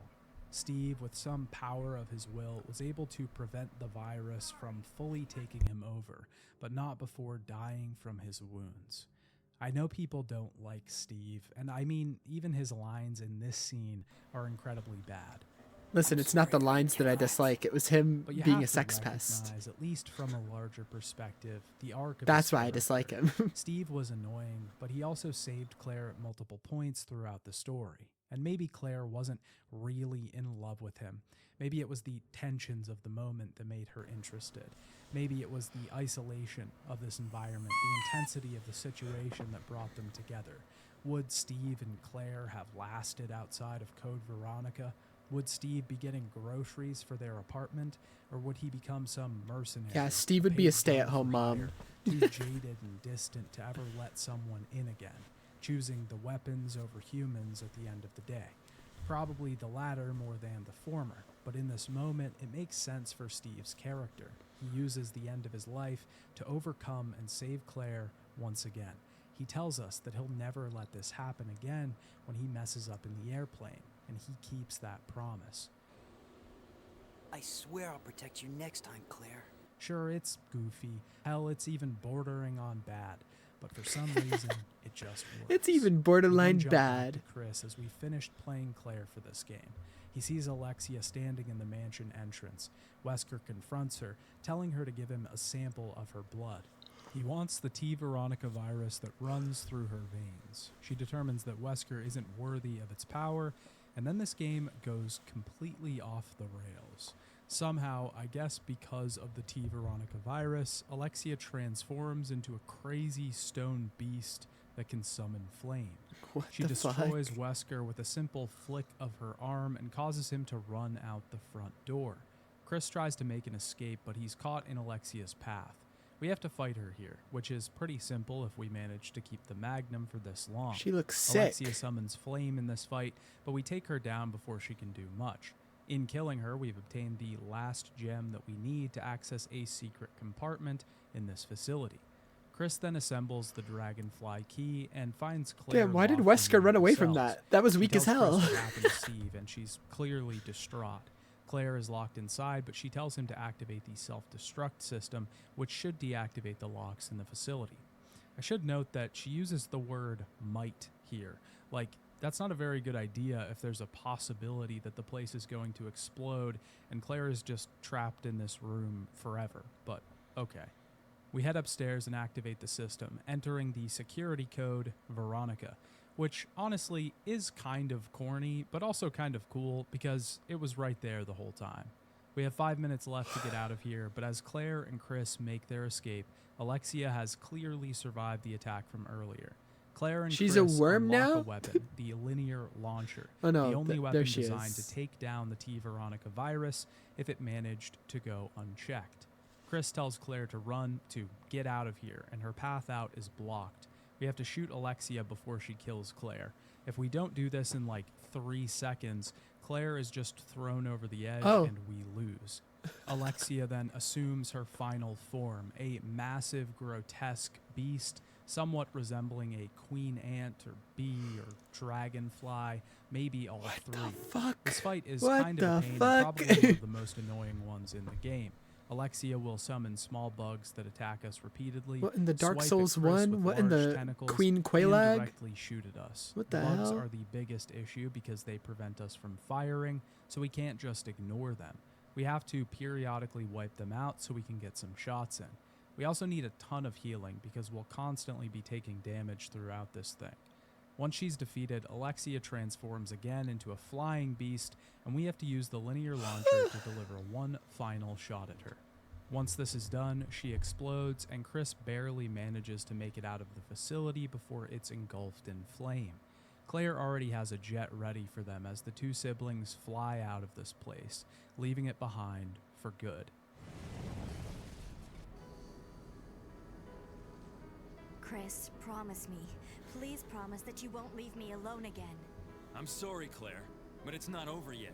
There's still something we've got to do. You mean... Yeah, it's payback time. We've got to destroy Umbrella. Now, let's finish this once and for all. And this is the setup for the next part of the overall story. Claire and Chris are now officially heading to find Umbrella, to track them down and take them out. Like I said before, the X version of the game includes some cutscenes that weren't in the original. This is mostly in the form of how the game handles Wesker. In the X version, when Claire is heading back to the palace, Wesker meets Claire before Chris. He admits to attacking the island and thanks her for inadvertently helping his plans. He attacks Claire and tells her that he plans to kill Chris if he gets involved. They also make the fight scene between Wesker and Alexia a little bit more competitive on his side, instead of him just getting destroyed in seconds. This actually does work a lot better for the scene and makes sense for Wesker's exit from the game. When Chris is escaping Yeah, I the was gonna say, facility, like, he just also sees runs Wesker away. That's capturing so Claire. stupid. He tells Chris that since he isn't here for Alexia's work anymore, he just wants revenge. He plans to use Steve to gather the T. Veronica virus and even threatens to revive Steve. He's already been taken by Wesker's men. Chris tells Claire to get out of this place once again, and the two have an epic battle to finish the game. Chris manages to get the better of him by dropping steel beams on his head, but this doesn't take Wesker down. The two are unable to settle their beef as they're separated by a flaming pile of rubble. The additions that the X version of the game makes definitely sets up the story better for the future.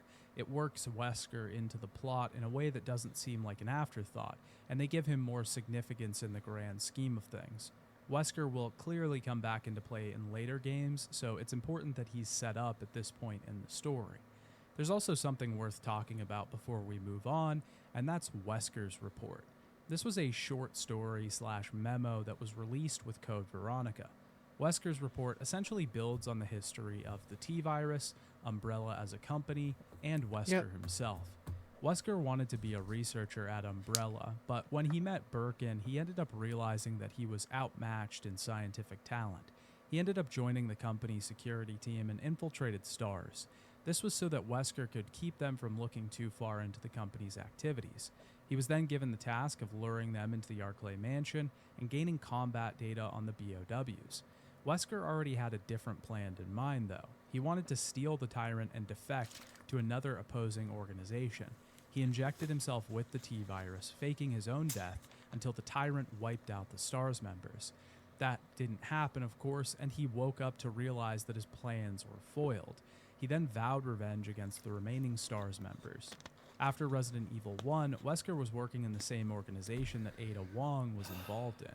He allied with her to try and retrieve the G-Virus during the events of Resident Evil 2. After she fell from the walkway, Wesker saved her and the two failed to recover the virus. Yeah, so that's how she lived from that fall. They still managed to get a sample from William Birkin's body, and Sherry was eventually recovered by their organization, as we see in the epilogue of Resident Evil 3.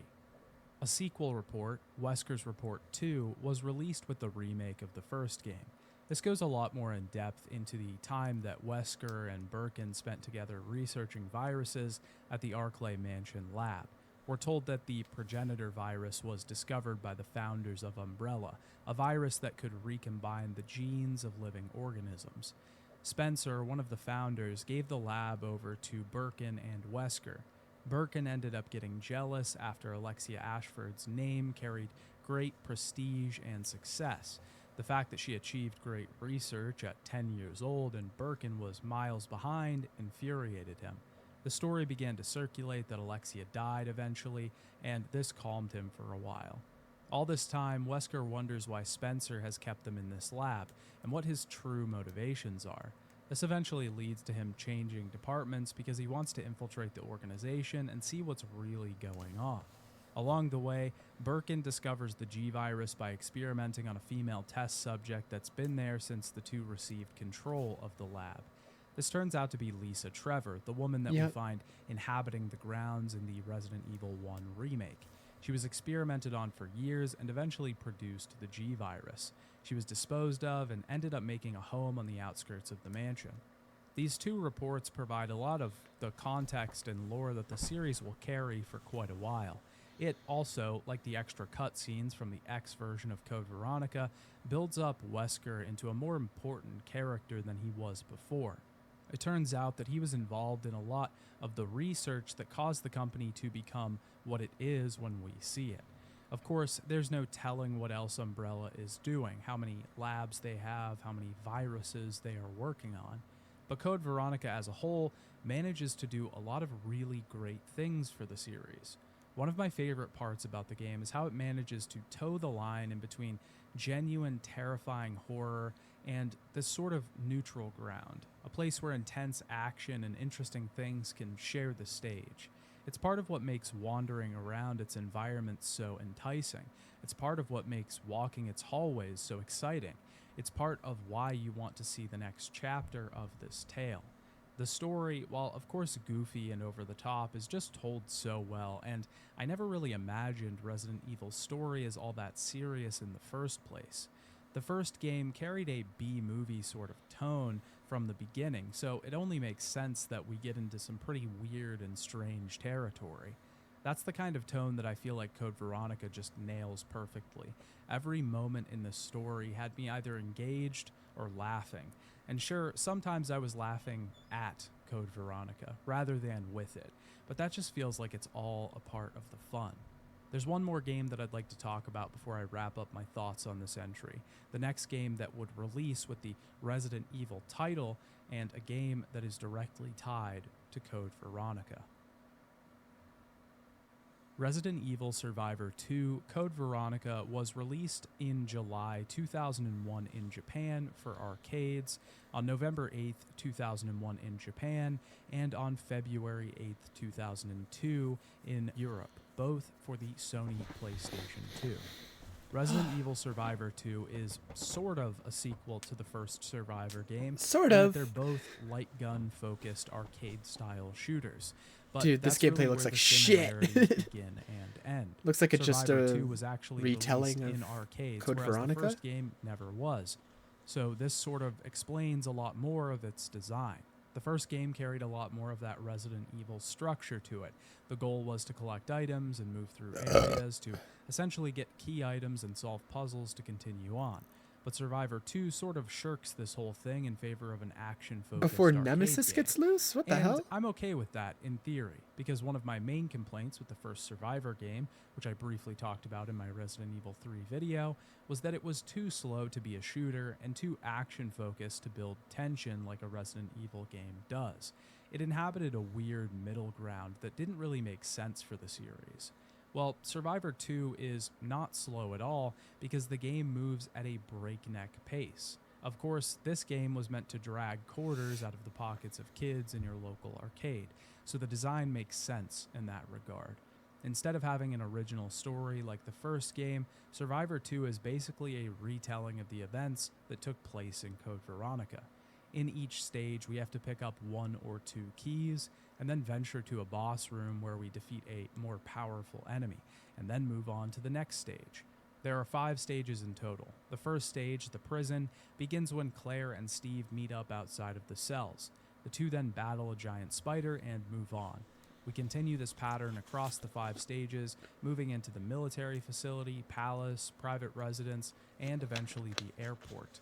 We fight Alexia's first form at the end of stage 4, but the final boss is actually the Tyrant. I guess the team didn't have the time to create the mechanics necessary to fight Alexia's final form. And that's kind of a bummer, because I was looking forward to that the whole time. Also, the game reveals that this was all actually a bad dream that Claire was having when we beat the arcade mode. Oh. So I guess it doesn't matter anyways. While playing the arcade mode, we have the choice of playing Claire or Steve. Whatever character we don't Steve choose looks will different be in this controlled by one. AI and will accompany us Yeah, throughout he has the a different levels. haircut. They eventually just become a shield that takes damage for us, and it actually makes the game pretty easy for the most part. We can collect different weapons throughout the levels, special jewels that will give us a higher score, and of course the key items we need to progress. The Literally game is just pretty using short, Steve and it as a should be meat since shield. It's an arcade game.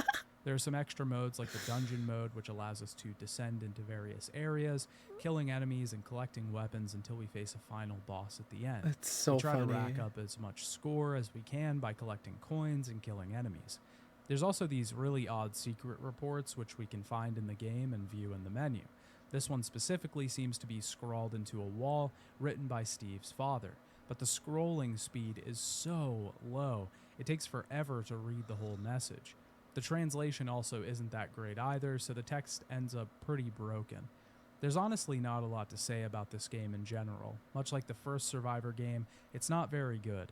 The whole thing is a pretty janky experience on controller. I, once again, didn't have the chance to use a light gun here, but I think that might have actually And at worsened least the experience. At least the The game other is just so Survivor off game the is like a rails unique and story. not in a This is good just way. like a retelling I don't of think it's Code quite Veronica. as bad as Survivor 1 was, because at least this game isn't trying to create some new spin-off narrative about an evil Umbrella commander. The action I don't know, at I least kinda makes like- the game somewhat would fun, prefer and that. I kinda unlocking would extra prefer it characters, having a trolling unique through narrative. dungeons, and getting high scores on the I don't arcade know. mode might hold your attention for a lot longer than the first Survivor. That being said, it's not exactly topping any Resident Evil charts or breaking new grounds for me, because at the end of the day, this just doesn't really feel like Resident Evil. outside of the models that were reused from Code Veronica. I can't exactly tell how critics or fans reacted to Survivor 2. Metacritic doesn't list any critics' scores, and I couldn't find any reviews for the game. There was one article that said the arcade version of the game was the most successful cabinet of the month in August of 2002, so that has to be worth something. Has to Code be. Veronica is a masterpiece, and I genuinely believe that. But that doesn't mean that it's a perfect game. A game is not required to be perfect to be a masterpiece. Gracious. And Code Veronica definitely has its downsides. Most of the reasons that people don't like it ring true in the final product. The evolution of the zapping mechanic doesn't really work very well in Code Veronica. It's mostly misused, it's misplaced, and it could have been integrated in a way that made it much more simple for the player. It makes your first playthrough of the game kind of difficult to get through, an uphill battle where the system that you're working in just doesn't feel fair. And this is a problem because if we feel like we have no opportunity to survive, then where is the survival horror? Of course, if you have certain information going into your first playthrough, or if you're playing the game for the second time, things are much different. And once those roadblocks are removed, Code Veronica feels like an entirely different game. It feels smooth, it's fun, the gameplay is engaging, it's great. The story is just such a good time. The game rarely ever feels like it's taking itself too seriously. Alfred's character was a highlight for me, a villain that was just so over the top, so broken and lost that he's completely shirked any sort of societal norms, wearing old military uniforms and laughing in high-pitched voices, playing with intruders over the loudspeaker. Wesker makes a great appearance in this entry as well. Since we've last seen him, he's become transformed.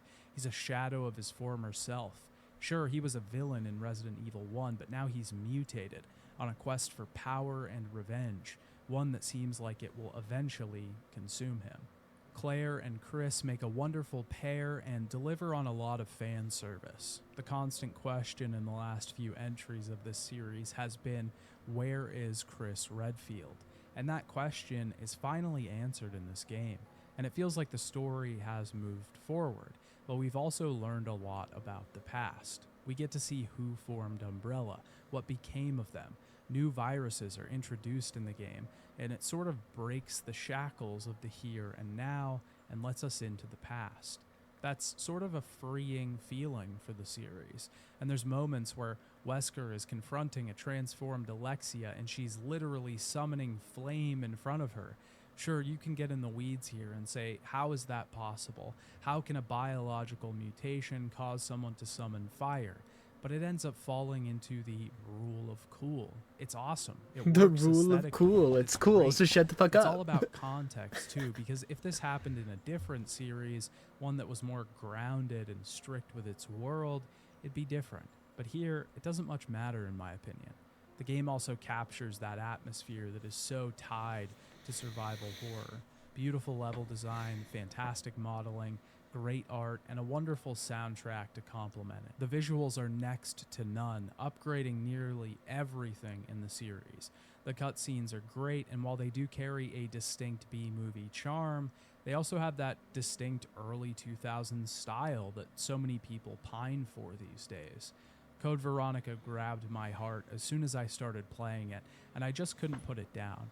And while I really do love the first 3 games in this series, Code Veronica felt like it just hit the perfect sweet spot for me, personally.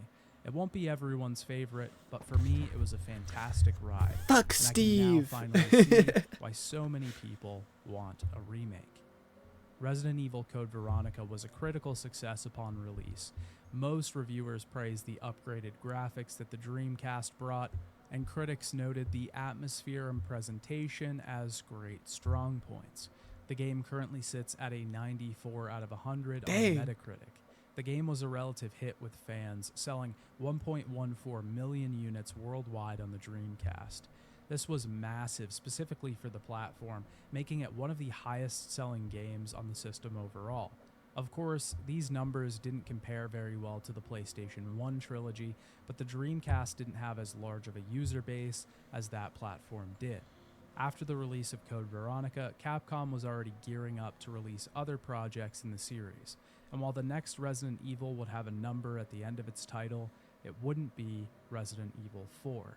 But we'll talk about that next time. Bye, Dad. Bye, Dad? I'm not your dad. What the hell? Oh, wait, his name is literally your favorite son. You're not my son. What the hell? That's crazy.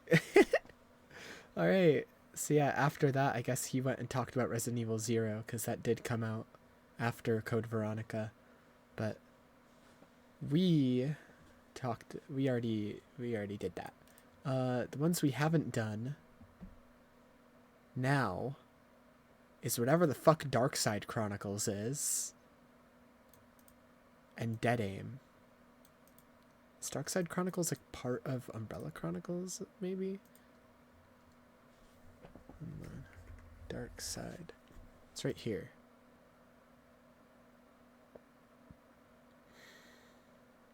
On the rails shooter retelling of RE2 and Code Veronica.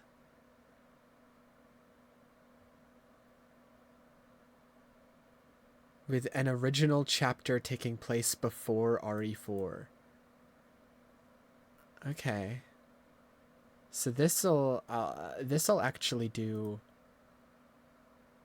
after Dead Aim, because that sounds like it leads directly into RE4.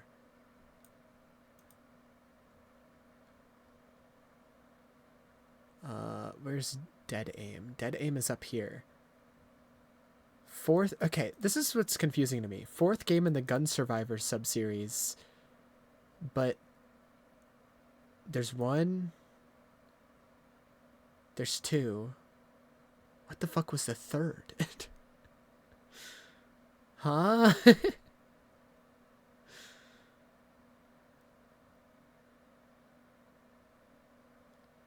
I'm so confused. Whatever. Dead Aim. Stars Bruce McGivern and Fong Ling on an Umbrella ship called Spencer Rain, hijacked by the ex-Umbrella researcher Morpheus D. Duval.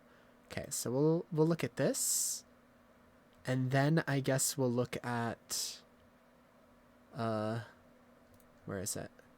Darkside Chronicles, because from the sounds of this description, it leads right into RE4. It came out after RE4, though. Yeah. But, I don't know. I think it might be neat to look at it before it.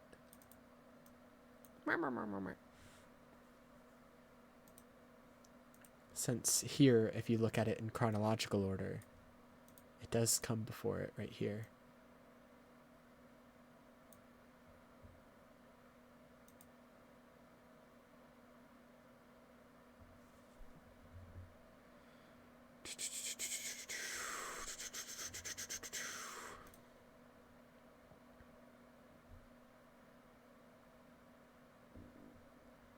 I want the complete canon experience. Uh-oh. Is everything that's not just games. Yeah, this is just games up here. Oh god. The Wicked North Sea novel? What?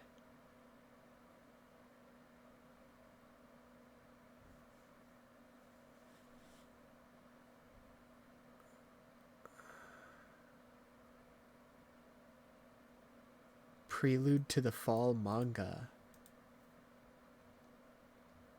Oh my god, there's so much shit.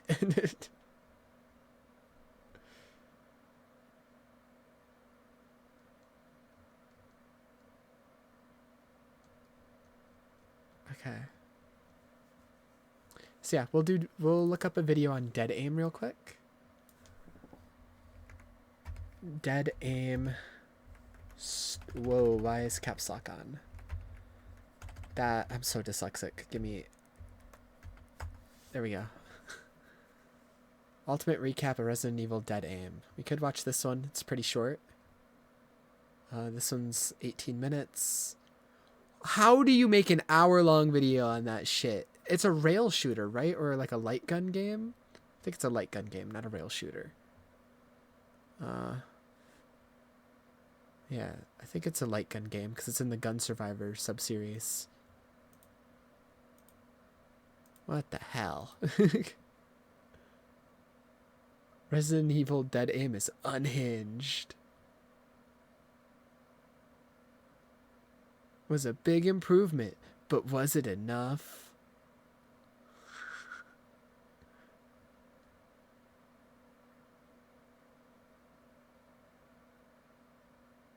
Oh, who's that with the bird mask? They're cool as fuck.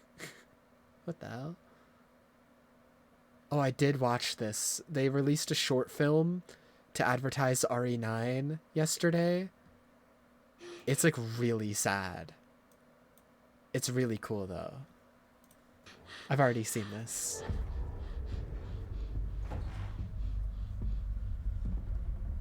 It wasn't always like this.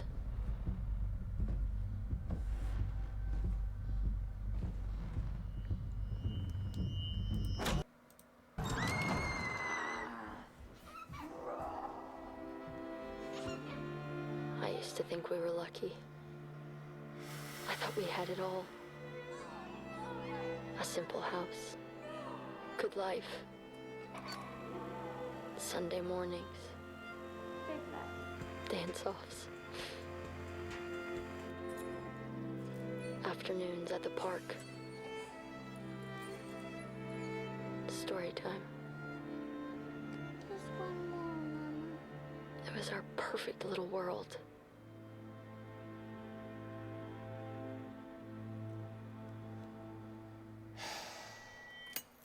Then it started.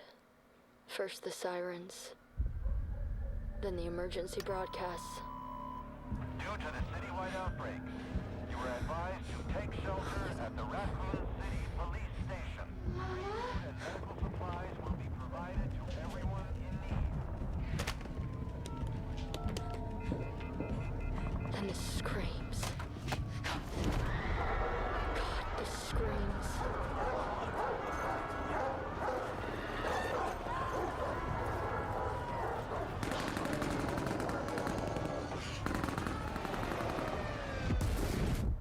And then silence. And I learned something I never wanted to know. How fast everything you love can go away.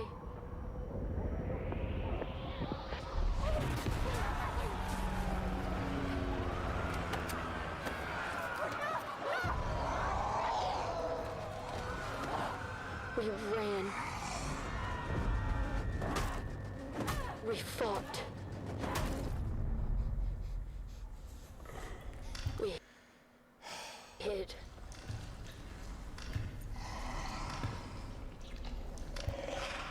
And still, they came.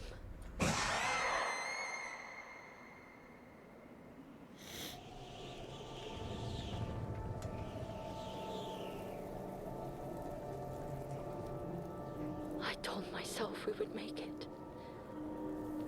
We just needed more time. You always think that you have more time. Until you don't.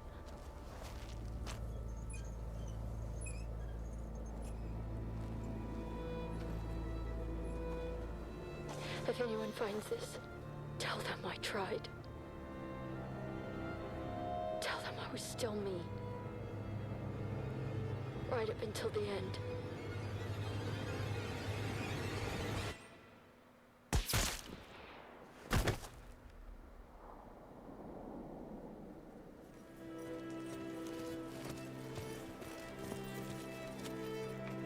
That's the last of them. Facility secured. Copy that. Raccoon City is ours.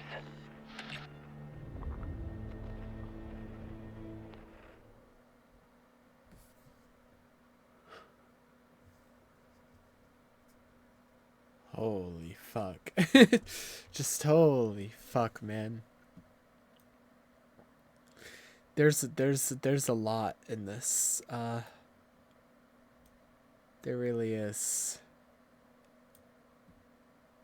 Obviously, really fucking sad. I think Nemesis is in here at one point. I think that's him right there. And then silence.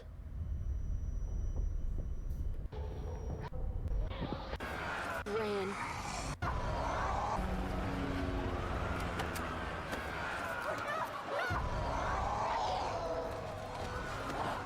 We ran. We fought. Then obviously the clicker, not clicker, liquor. You always think that you have more time. And then the daughter's already Everyone dead. finds this. Tell them. And the mother's a zombie. And then we get these people that show up into like the rubble of Raccoon City after it's been bombed, like right after.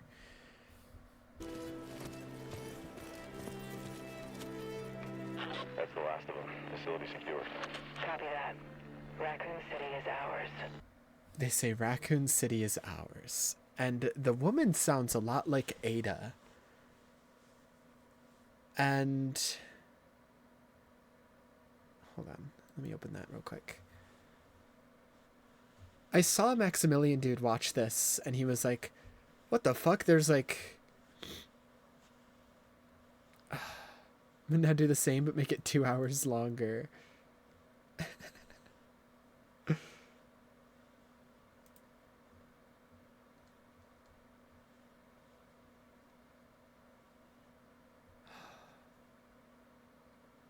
Anyways, but the woman sounds like Ada. And I saw Maximilian dude watch this and he was like, what the heck? There's people moving into Raccoon City and like setting up facilities there? And my only thought about that is, I get that like I'm just now getting into Resident Evil and just now like getting into its story, but even I know about like the cutscene we saw yesterday. Resident Evil Outbreak. Raccoon City Destruction. If you go here, after the city's been blown up, we see this mysterious facility, and we don't really know who this is. It's not Umbrella. There's no Umbrella logo.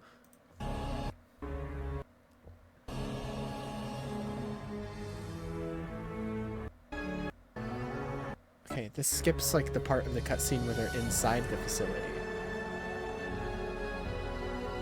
But like we see inside there as well in like the full version of the cutscene. I don't know why that's not the full version.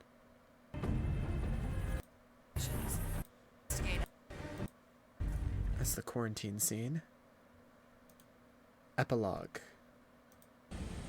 Today's results. It's been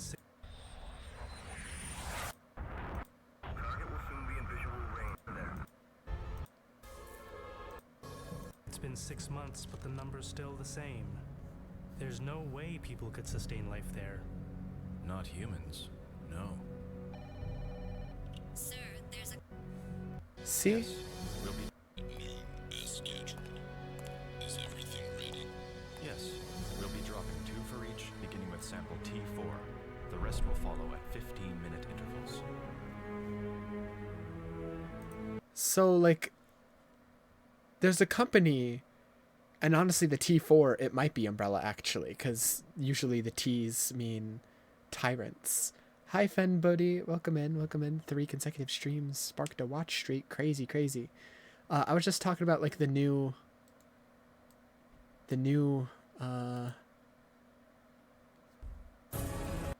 not this. Hello? Where is that? I was talking about this short movie they released for RE9, where there's like people that show up at the end into the rubble of Raccoon City. And the reason I was talking about it is because Maximilian dude and his entire chat yesterday, when he watched this on stream, was like, man, who are these people? Who could be here? What? There's people in Raccoon City? What? This has never been touched on before.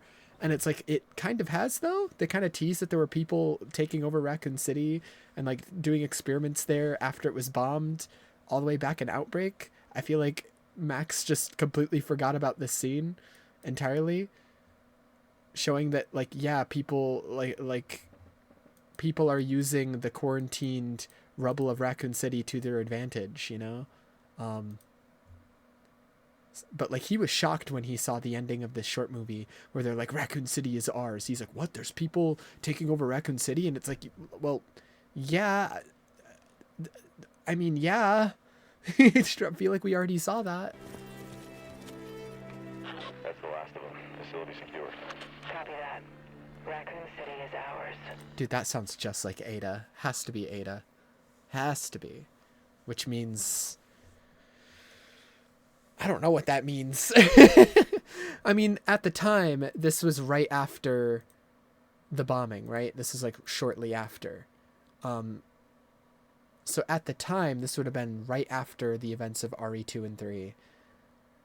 So Ada would still be working with Wesker at this point. So that means like Wesker was trying to like set up some shit there maybe. Raccoon City is ours. Maybe.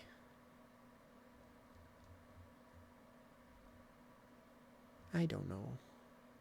Ada Wong? That's what I'm thinking.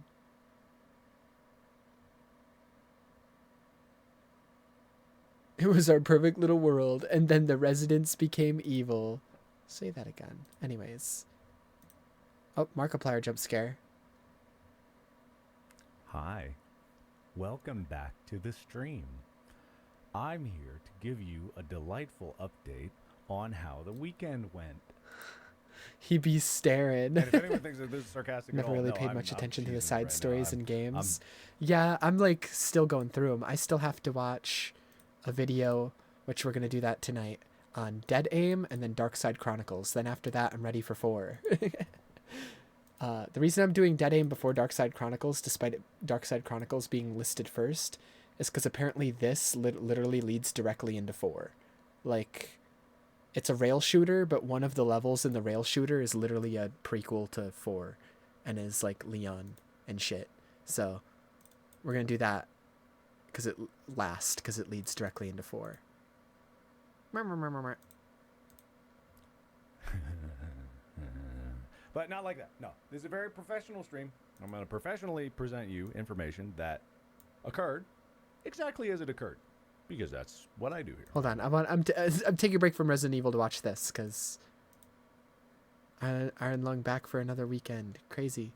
I just want to I don't actually. Yeah, I liked Iron Lung a lot, so I want to hear him talk about it. Head of Markiplier Studios, as we all know. Markiplier Studios. I say, I'm just going to tell you what occurred.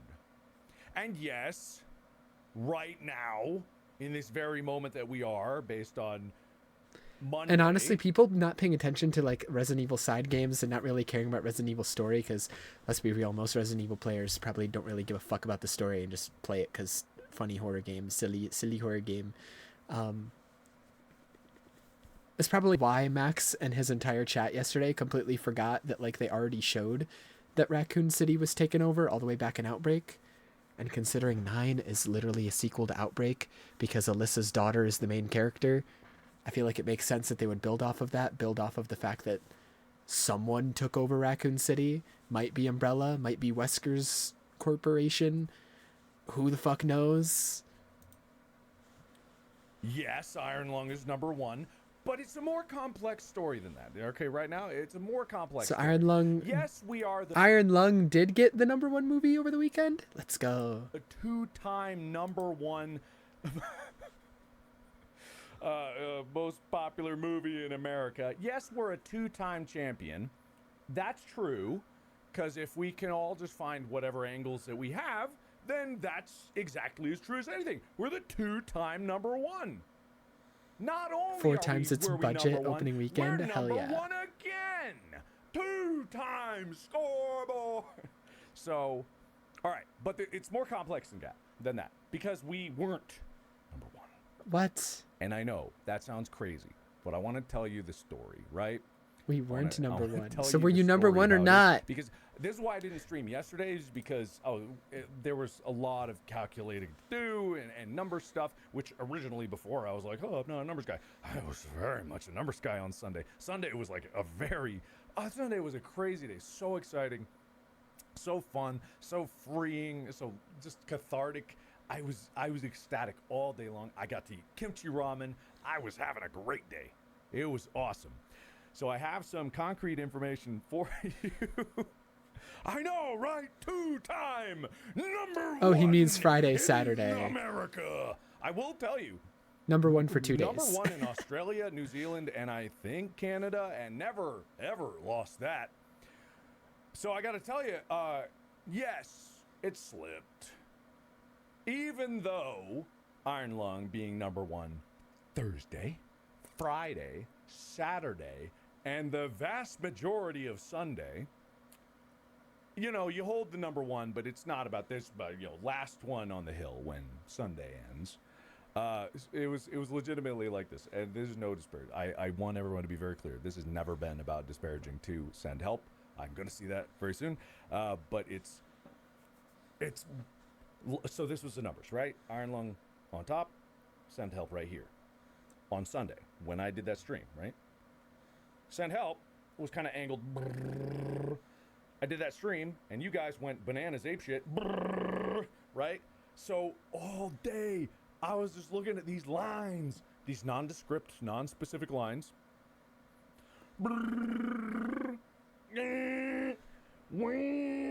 Right? Legitimately, this is what I was dealing with all day. Super fun. And then about 8, maybe 7:30ish, 8 p.m. Pacific Standard Time, that's when Send Help just crossed the line to take the number one spot, right? So Iron Lung, number one through Thursday, Friday, Saturday, Sunday. So what time? That's when Send Help, 7:30ish, 8 p.m. Pacific Standard. Dude, 8 p.m. Pacific? That's 11 p.m. Eastern. There was literally 1 hour left in the fucking day. That's crazy. That's so bullshit. That's so bullshit. Just crossed the line to take the number one spot, What the right? fuck? So Iron Lung, number one through Thursday, Friday, Saturday, Sunday until like 7:30, 8 o'clock, and then boom, Send Help. Okay, you know, Sunday ends, and then it's like, yeah, number one, sure. But there had to be obviously some you know, you gotta get the reporting and all this stuff and stuff like that. And so what there's no conspiracy here. It's not about that. We're not trying to this is not about accusations. It's not about anything. This is just what happened. So it's like I went to bed that night. I felt amazing. I was like, we really, really almost got it there. It was so close. It's like the margin of difference was this much, not this much, but this much. And so it's like a lot of the numbers that were thrown around were originally based on estimates. You don't get the real numbers until later, right? Monday rolls around. Numbers come in today. Iron Lung's the number one movie in America. The number one 2-time champion. We're back, baby. Nothing better than a comeback. You know, we couldn't make it too easy on them. We had to you had to let them have their moment. You know, you gotta have a little moment, and then back, number one again, baby, 2-time champion. That's what I'm talking about. That's what I'm talking about, baby. Wow. And so, however you want to call it, like, sure, they were number one for like 4 hours. We were number one for like 90 hours throughout the weekend. I'll let you decide who won the weekend. I'm not saying anything anyways. It's the last person across the finish line in a race. That's what matters, and I accept that fully. But the race keeps going. It ain't over till it's over, baby. We're not done till we're done. I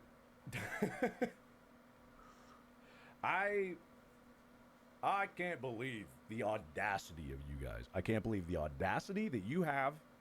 I can't believe your audacity. Your audacity. Should be stopped by someone. Not me. I'm not going to stop you. But someone ought to stop your audacity, because the audaciousness with which you approach things is... No. We didn't win. I'm not saying we won. Sunday, But we won Thursday, Friday, Saturday, and Monday. They got Sunday. That's the scoreboard. It was all joke. That's the scoreboard. Fine. I'll admit it. I'll admit it. You went to the last show movie Sunday night? That's incredible. Yeah, so it's totally fine. I'm not saying anything. I'm not discrediting their accomplishments. They're great accomplishments. But hey. Sunday's an L day anyway. Yeah, who goes and sees a movie on a Sunday? Number one. And hey, if we lose it again, and then we get it back, that'll be a 3-time. And you know, if they get it back again, then it'll only ever be a tie. And we could call it that. Hey, Mr. Raimi, want to call it a draw? I call it a draw, Sam Raimi. No, it's fine. I wanted to get the actual numbers and be sure of everything, and it's just interesting. There's nothing crazy or shady going on here. That's not what it is at all. I'm not trying to throw accusations. I'm not trying to say anything at all other than we're back, baby. Because it's like on the weekends you go by estimates. So if a few headlines are talking about estimates, like that's all they have to go on. You don't know until you know. So they I don't go know if based he on what talks they about have. the thing I saw. Based on what they have, they were still right at the end. No, okay. I saw a thing on Twitter where there were multiple websites that were like listing the top movies of the weekend, and they just weren't including Iron Lung at all, which is insane. I think Charlie talked about it. Can you believe there's actually a chance of... Let me go to Charlie. Yeah, right here. When I say Hollywood, what's the first thing you think of? These days, probably not films. I got a hunch that you probably immediately think of like evil or terrible, terrible people that have been implicated in a lot of really bad things. Because it seems like Hollywood is kind of a cesspool of some real, pardon my French, jerks. You know? Real That have done jerks. some awful shit. But Real what mini happens bobinis over there when in a movie Hollywood. gets made without Hollywood's blessing? Well, sometimes it just doesn't go super well. It's pretty rare for a fully financed, independent, self-distributed production to actually have, like, a big box office performance. It's very rare. And in the case of Iron Lung, it is doing something very unusual. There's a fucking unicorn out there.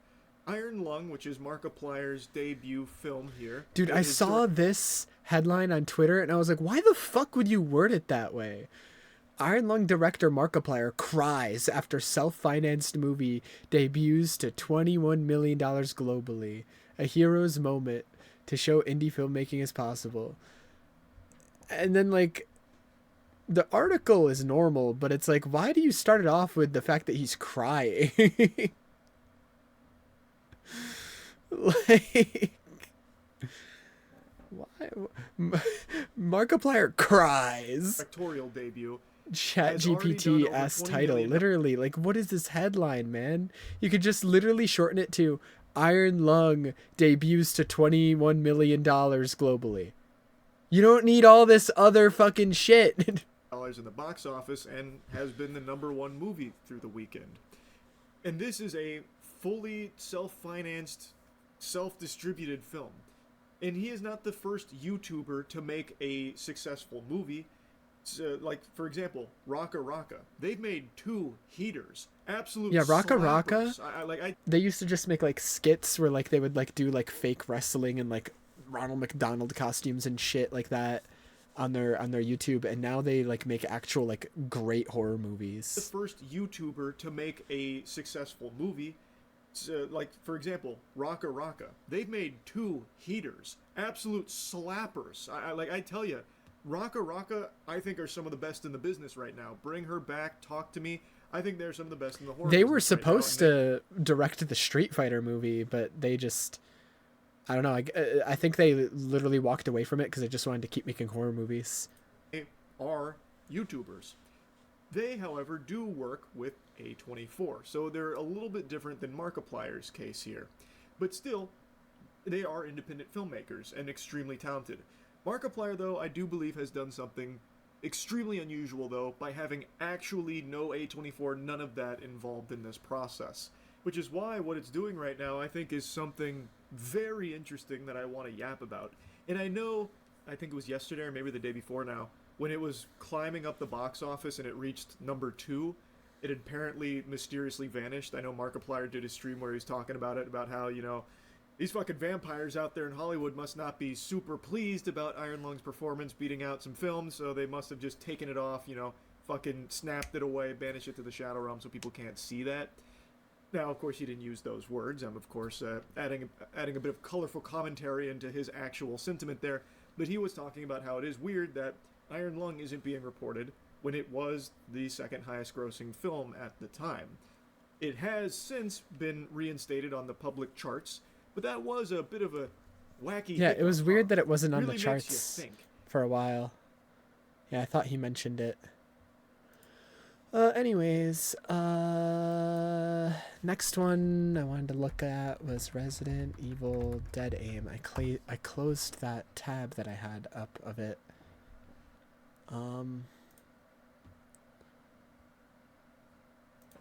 Specify story, or else it's just gonna be a bunch of playthroughs of it.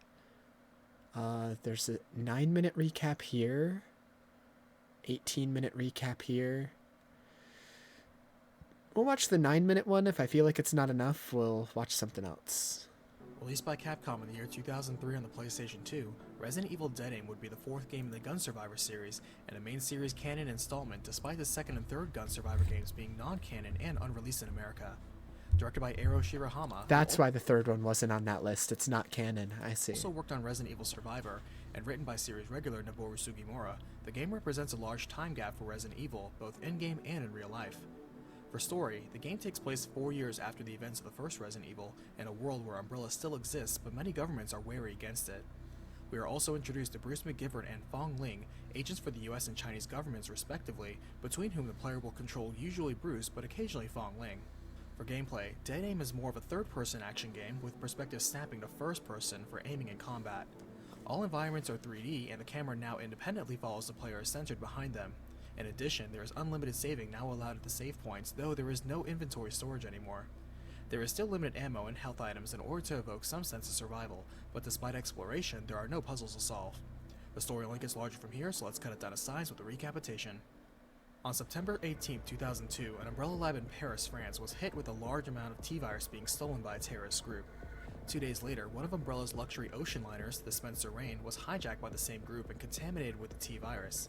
The following day, the US government takes action by deploying Bruce McGivern, a member of the US STRATCOM task force specifically assigned to counter Umbrella, in to investigate.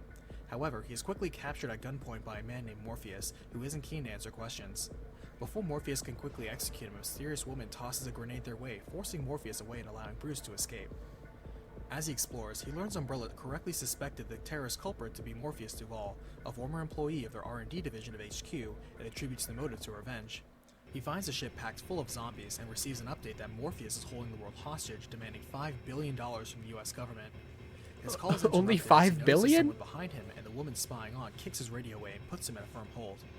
Bruce identifies the lady as a member of the Chinese Security Bureau and insists they're on the same Holding side, the entire but she world kicks him away, hostage, and you're asking informing for that while $5 they are on the billion? same mission, they're not on the same side. She already knows his name is Bruce, and he isn't surprised, since both China and the US are being blackmailed in this crisis. He quickly disarms her and gets a leg up, asking for her name, but she counters him again, getting away, but dropping her name is Fong Ling. Moving up to the main VIP rooms in his search for Morpheus, Bruce is attacked by the arms of a large BMW, Bruce. and in a shock, Fong Ling shows up to taunt him. Bruce follows her for a bit, but their activity is being watched by a gravely wounded Morpheus, who unleashes the newest model of Hunter. These elite hunters were meant to be debuted and showcased by Umbrella, but are instead put down by the teamwork of Bruce and Fong Ling. Morpheus is mad, but on the verge of dying, he opts instead to inject himself with a strange new virus that immediately has electrifying effects. What the hell? Bruce locates a showroom in which new BOWs are being shown off, including the new Elite Hunter, as well as The a new white tyrant hair and the variant with electric better effects. agility He's and about to powerful activate his technical goddamn arms. devil trigger, However, man. this tyrant was still in What the progress, as fuck? it still had some defects, like its heart was being exposed to its back. This tyrant was also the prototype of the new TG virus Umbrella has been working on for the last few years. They found a unique blend Oh of my super god, strong you're effects putting of so T much on the screen. Give me a second. After Hunk delivered Birkin's G-Virus to Umbrella, Umbrella spliced it with their own T-Virus, making I'm about to die. Might as well inject this bioweapon. The TG virus. Wow. Umbrella has been working on for the last few. There are many strains of the progenitor virus, many researched and developed independently of each other. Why so many variations of it and tyrants exist. T virus. Yup. Yup. G virus. Yup. Yup. Problem is stability and compatibility, as most hosts are either immune or mutate and or die.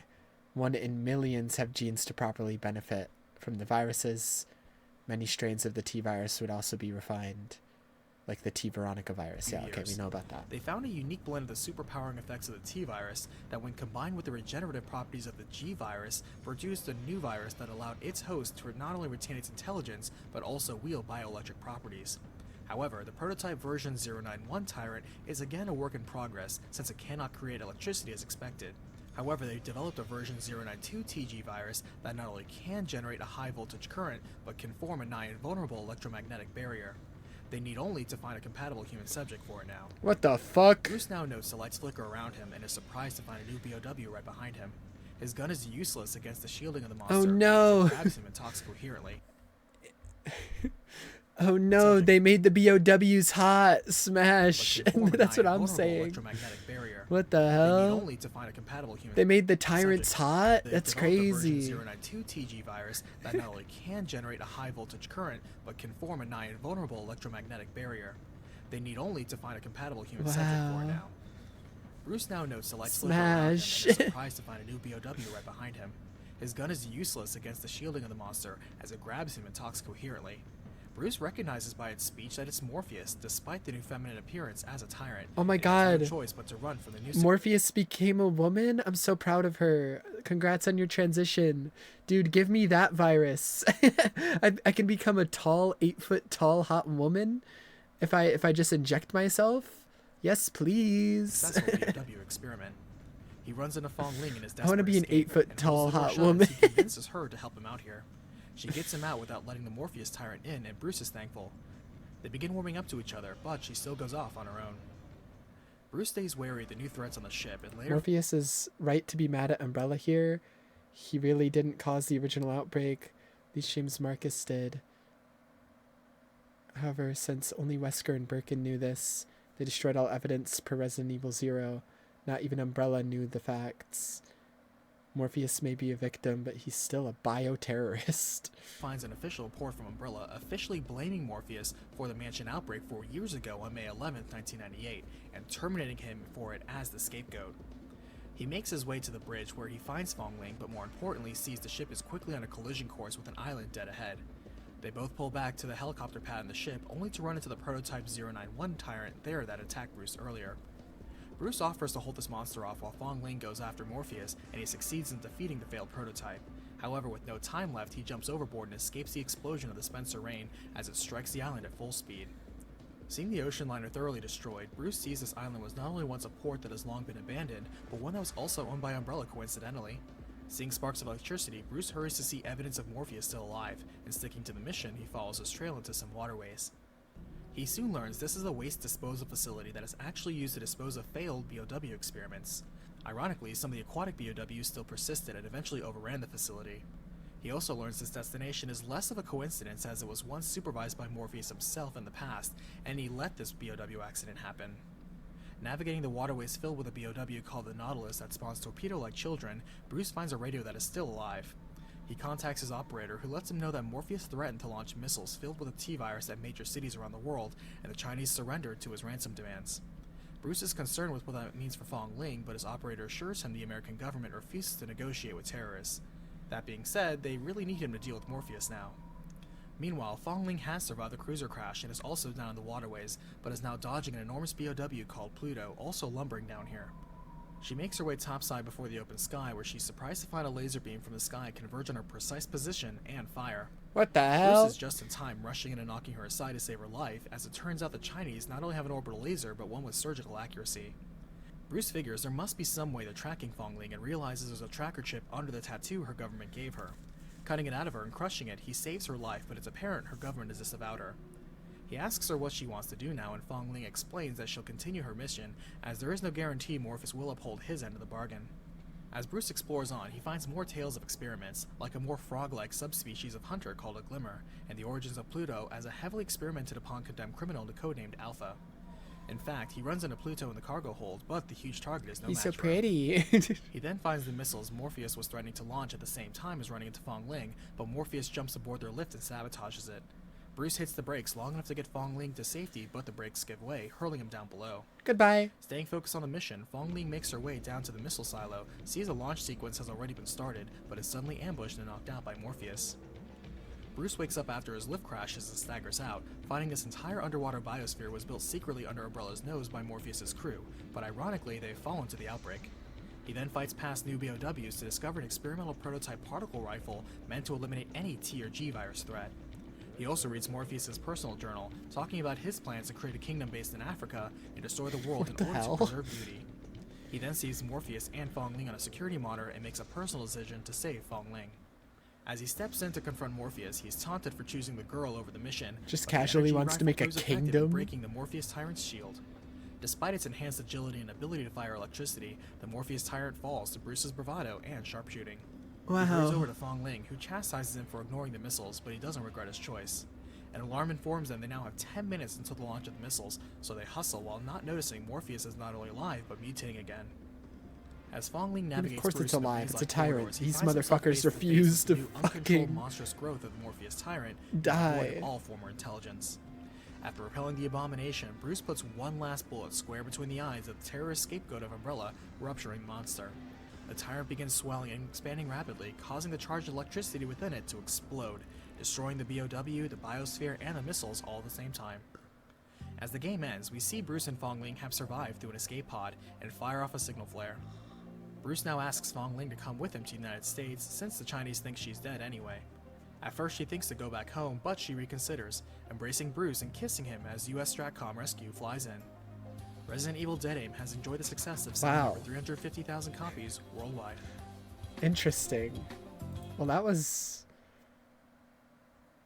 that sure was a video game. That seemed like the most pointless Resident Evil spin-off yet. Wow.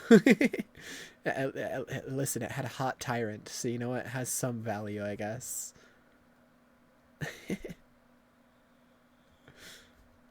Wow. Okay.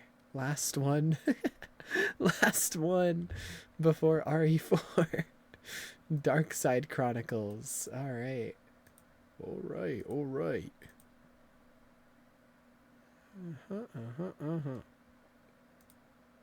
So Resident Evil Dark Side Chronicles story. Ultimate recap of Dark Side Chronicles. This one's even shorter.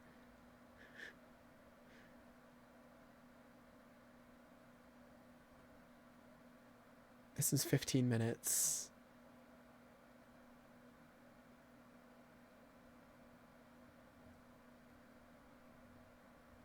This is an hour long. It's so funny to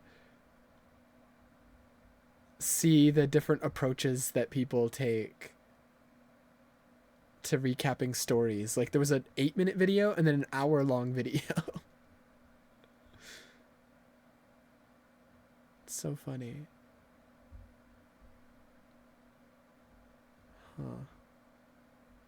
Let's do this one.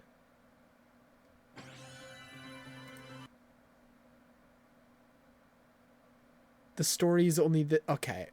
This one's not a whole story video. That's just... What about this? This time.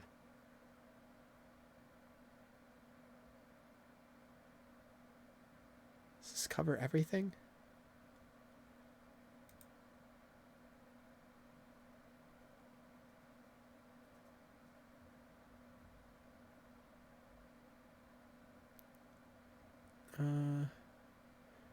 A mini prequel to the original Resident Evil 4. Yeah, so there might be inconsistencies when I play Resident Evil 4 because I'll be playing the remake, since this was like a prequel to OG 4.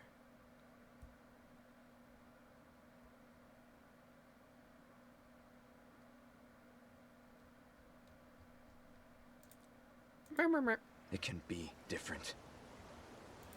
Whoa, don't show me 4 remake stuff. What are you doing? What are you doing? Don't do that. What the fuck? Don't do that. They're on a mission in South America. What the hell? In 2002, the U.S. government dispatched agents Leon Kennedy and Jack Krauser on a mission in South America. Their target was a man by the name of Javier Hidalgo, who was known to be a criminal drug lord that was found to be in contact with a former Umbrella researcher. After the events of Raccoon City in 1998, Leon was offered to join a top-secret military program led by the president specifically to destroy Umbrella. Given the suspected difficulty of this mission, the U.S. government hired Jack Krauser to be Leon's partner on this mission. Krauser's resume was... That's so funny. Yeah, this random cop who was like in Raccoon City when all that shit went down, let's hire him as a secret agent. outstanding, having led several successful operations and being a soldier of the U.S. Special Forces Command. So even though Krauser himself has never faced BOWs, it's safe to say he can definitely handle himself. After meeting up with Leon, the two would set their journey towards a nearby town, marking the start of a mission that would forever change their lives. Arriving in the town, Leon and Krauser find the town to be seemingly empty, with the only noise being a radio broadcast reporting the rising cases of missing girls. Krauser notes that it smells like there was a battle, but no bodies or blood or gunshots seem to be anywhere. Just after making this observation, however, a man approaches the pair who turns out to be a zombie. Leon shoots him and notices that this it's a zombie, rail but shooter. It's nothing like the one he faced in Raccoon City. Before he can even process it, they're ambushed by more zombies, forcing them to fight their way out. As they're making their way through the village, they come across an injured man who Krauser identifies as their guide. The man can only say a few words, mentioning that he helped the girl escape from Javier's mansion, but soon after, she brought devils with her, whatever that means. Before they can ask him to elaborate, the man succumbs to his wounds, forcing Leon and Krauser to find a way out of the village. Having no other way to get to Javier's mansion, they realize the only way they're going to get there now is by finding this girl. Leon mentions there being a boat near the church, and so as the two begin to make their way out of the structure, they hear something behind them. They turn to find that the body of the man is now gone. Something is following them. Just outside the church, Leon hears something from inside. They enter the church to find a lone girl singing in the center. Before they can say anything, they notice a large BOW sneaking up on her. As Leon readies his gun, she stops singing, and the BOW attacks. The two decide to lead the large amphibious BOW outside where they have more room to fight. Working together, they're able to defeat it, forcing it to retreat. It seems this is what was following them. Before leaving the village, Leon and Krauser save the girl, who had fallen unconscious during the battle. Having no previous experience with BOWs, Krauser asks Leon to shed some light on the Raccoon City incident and just what he faced. Leon goes on to tell him everything about Raccoon City, but notes that what they had faced in the village was nothing like what he had dealt with. The girl wakes up with Leon reassuring her that she is now safe. He explains to her that they're on a very important mission to find Javier, and if she could lead them... Leon still got baby face. Agrees, and as they arrive at a large dam, she explains that this is the route that she used to escape. Entering the dam, she tells them that her name is Manuela. As they make their way up the dam fighting BOWs, Javier's voice comes through an intercom. Father! Manuela races off, and the Okay, two bye. follow her, making their way into a large room where none other than Get the girl Javier some himself pants, is. please. Here, Leon and Krauser find out that Javier is Manuela's father, and that for some reason, he has infected her with the T. Veronica virus. Why would you do And that? just for general purposes, this is the same virus that Claire faced in the events of Code Veronica. Before either of the agents can make a move or say anything, they're swept Why away the by a fuck would you large do rush that, of water. though? Without hesitation, Manuela jumps in after them. Damn, okay. Is she stupid? After waking up in another part of the dam, Leon begins to wonder just how Manuela hasn't turned if she's been infected, and why she's been infected. After all, what kind of man would infect his own daughter with a virus? Before he can think any further, Krauser brings him to his senses. The two begin to make their way back up the dam, and Leon tells Krauser he's in disbelief that Manuela is Javier's daughter. Krauser notes that this wasn't in the report, and the only way to know for sure was by asking her, but regardless, their mission is to capture Javier. Continuing to make their way back up the dam, they reunite with Manuela. However, Javier's voice comes through the intercom once more, urging his men to find and capture Manuela before it's too late. After reaching the top of the dam, Krauser and Leon face more BOWs, which they quickly dispatch. Damn, Now one Manuela's shot? case, Leon asks Manuela about her Crazy. situation. She explains to the two that a few years ago she was contracted with the same fatal disease that killed her mother, and so as a last resort, Javier infected her with the Veronica virus. Leon notes to himself that this is a very confusing case, because not even the original creators of the Veronica virus were able to harness its power and control it, but somehow, Manuela's case is different, and he intends to find out why. Just outside of Javier's mansion, Krauser suggests to Leon that they should take care of Manuela before she turns.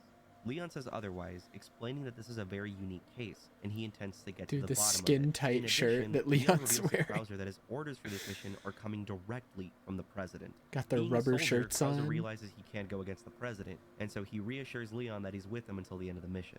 As they close in on the Hell mansion, yeah. Javier's voice comes through a loudspeaker, sarcastically thanking them for bringing back his daughter, and suddenly, they're surrounded by BOWs. Krauser notices all these infected have Javier's army tattoo on them, revealing that he's basically infected every single one of his soldiers.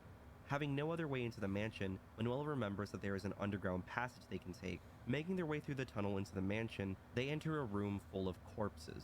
Manuela reveals to them that these are her doctors, who Javier must have killed after they explained to her how her father cured her. Unable to find Javier in the mansion, Manuela leads them to a room that she was never allowed to go in. Making their way through a greenhouse, Krauser points out a corpse, who happens to be the Umbrella researcher.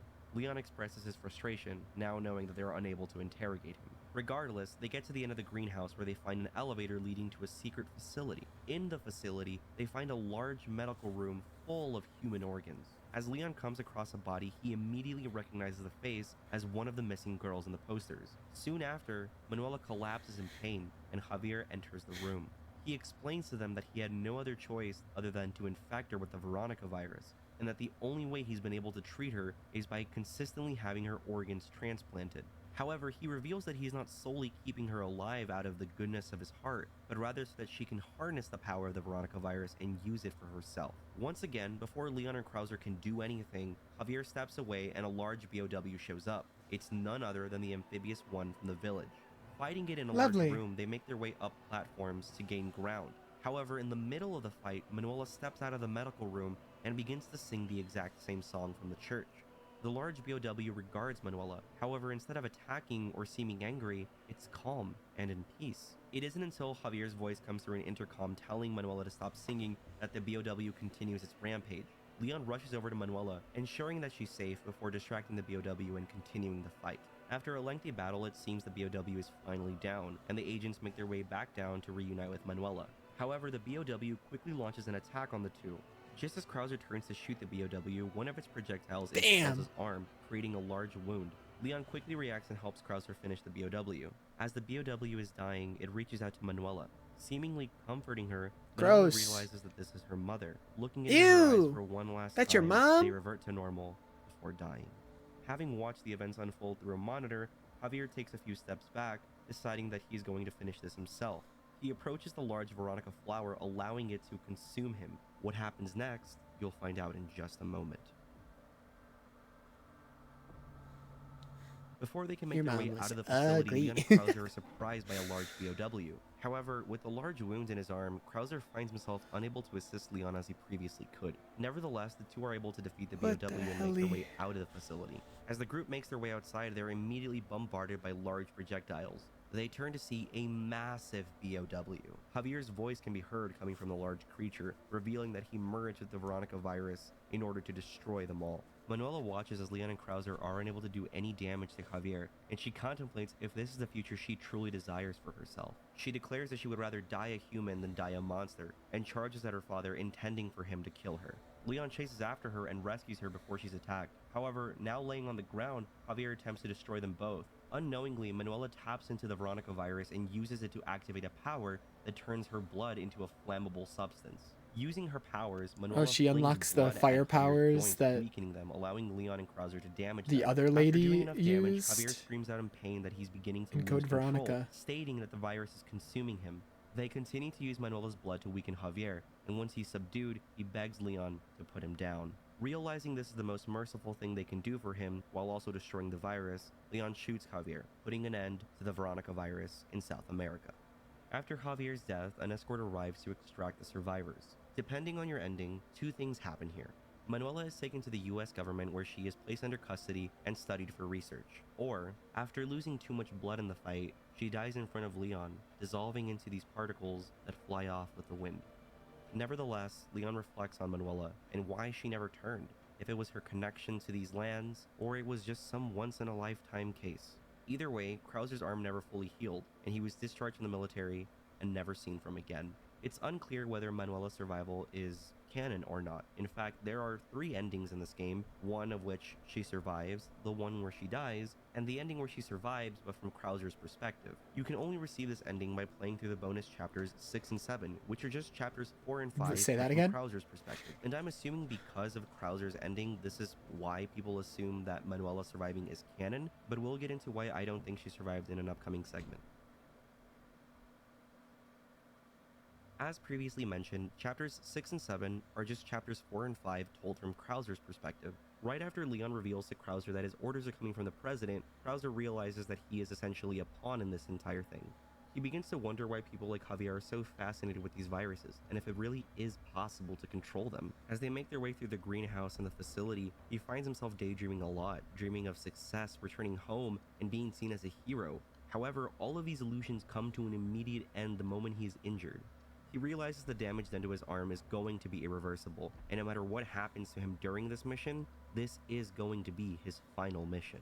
He's reluctant to admit it, but in his head, he admits to himself that his entire survival now hinges on Leon. It isn't until the moment that Krauser watches Manuela use her powers that he realizes it is possible for someone to control these viruses. Before, he was in complete panic and disarray, but watching Javier lose control of the virus, he doesn't see this as a moment of reconsideration, but rather that Javier was just too weak. It is at this moment that it's revealed that Krauser is no longer the man he used to be. He is now completely intoxicated with the thought of getting his hands on one of these viruses. He thinks back to what Leon told him about Raccoon City, and that if he could find the man known as Albert Wesker, he could heal his arm and possibly become more powerful than he ever imagined. Krauser silently glares at Leon, feeling nothing but disdain for him. What? Seeing the two of them as different sides of the same coin.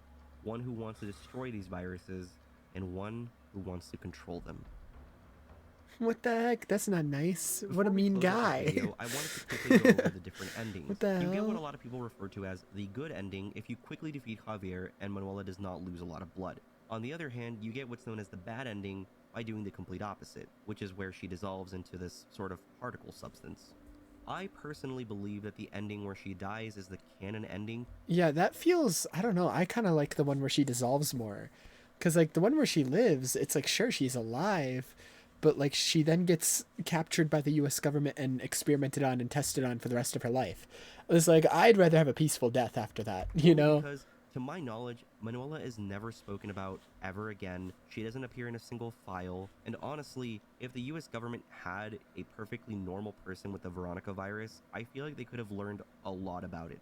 And if that was the case, someone like Krauser could easily get a hold of anything from the government and use it to heal his arm and, do whatever he wanted to do. So as far as I'm concerned, I really feel like she does not survive the events of Operation Javier, which is very unfortunate, but I feel like this is something that could heavily influence Leon's character in Resident Evil 4, especially in the remake. If you didn't know, the story of Operation Javier actually came out after Resident Evil 4, the original. I'm hoping that the story of this is somehow retained in the remake's continuity and is used to further push Leon's character. This could also tie into what Krauser tells Leon in the trailer, which is, you can't save anyone, and I don't see why he would be saying this unless he was referring to Ada, but still, the only way he would know about Ada was either through Ada herself or by Leon telling him the events of Raccoon City, which means Operation Javier still had to happen.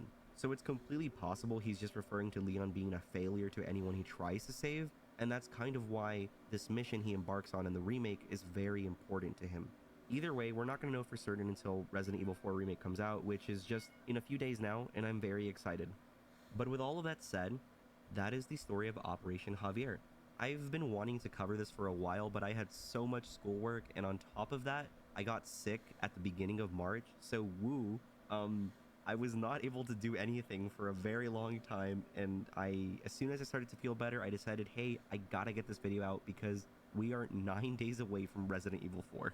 given how relevant this story is at the moment, I'm surprised no one went ahead to make a whole video breaking it down, which is why I decided, hey, I'm gonna do that. But also because I have some friends who haven't played this or seen the story, and I really want them to like experience it just before a remake, because in the original, Krauser kind of just shows up out of nowhere, and you don't really know what's the deal with him until this. So I'm just, you know, filling in the blanks before they're even created. But all in all, for anyone that happens to be watching this, I really hope you enjoyed it, and let me know what you think in the comment section down below. I'm gonna catch you guys later. Please leave a like, subscribe if you want to see more Resident Evil content, and I'll see you guys next time. This time. Shut up, I don't want to see RE4 shit. I'd rather just play the game myself. trying to show me shit. Stop it, stop it.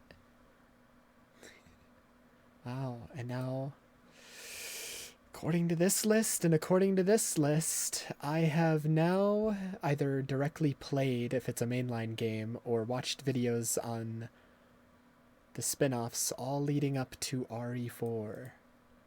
Holy shit. Took 2 days of watching videos, man. I did not think there were that many spin-offs. I thought I was going to be able to, like, bam, get them all done yesterday. Holy moly. Oh, I'm gonna have to watch this later. Over 2 days. Because we got 359 days, because... Don't have a Oh, I'm gonna have to watch this later, man. 358 over 2 is like one of my favorite stories in the series. I really want to see Point Crow's reactions to it. I'm gonna have to watch this later.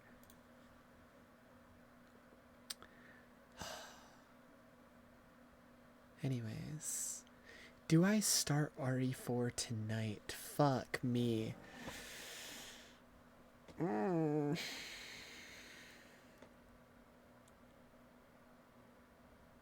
Huh.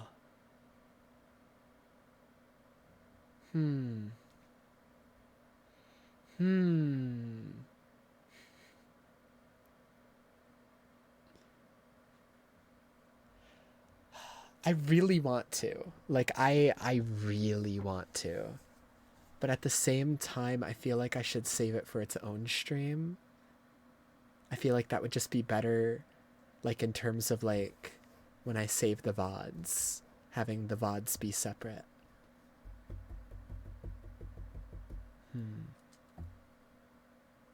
Yeah. Yeah. I think I'll do that. As much as, like, it pains me to not start it today, because I really want to play RE4. I think it's better if I save it for its own stream tomorrow. And yeah, I'll be live earlier tomorrow. I won't be live like super late like I was today. I didn't even go live until like 5:30 today, which is very late for me. But you know, sorry it took so long to watch all these spin-off things, both yesterday and today. I just wanted as much context of like the overall story as I could get going forward. I know there's more stuff we're gonna have to watch after 4 as well. They go crazy with the spin-offs after this as well. Like if I bring up that list again. Select all. How many spin-offs are after 4? Let's see. After 4, they released...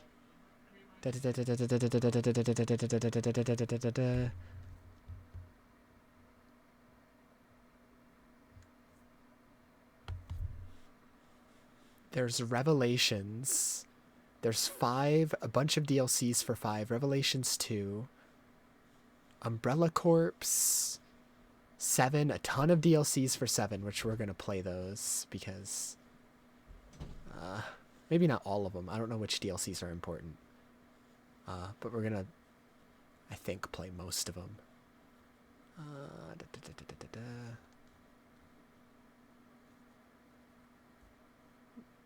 There's a bunch of CGI movies. I'll watch those off stream though. I can't really watch movies on stream.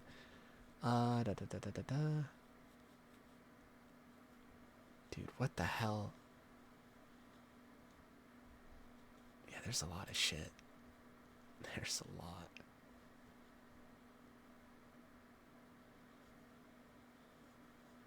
That's a manga.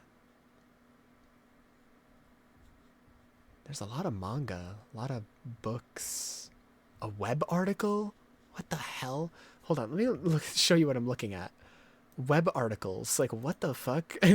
Anyways, that's for another time. That's not until after 4 and possibly 5. I don't know how much of this is important to look at, even though. I feel like the only things that I'm looking at that seem important for and this would be even after 5, it looks like, is after 5 Revelations, then after 6 Revelations 2, and then, you know, it gets pretty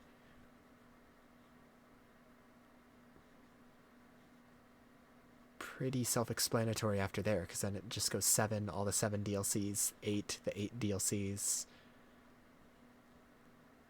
and then 9 when that comes out.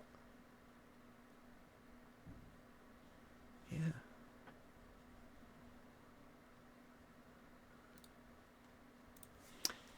All right. So Resident Evil 4 tomorrow. I know I've been saying that for a few days now, but I really thought we were going to start it like yesterday. I thought we were going to quickly watch some videos on the spin-offs, then get to 4 yesterday, but obviously there were a lot more spin-offs than I thought there was. So it took 2 days to watch videos on all of them. But it's okay. I enjoyed them all. Well, most of them.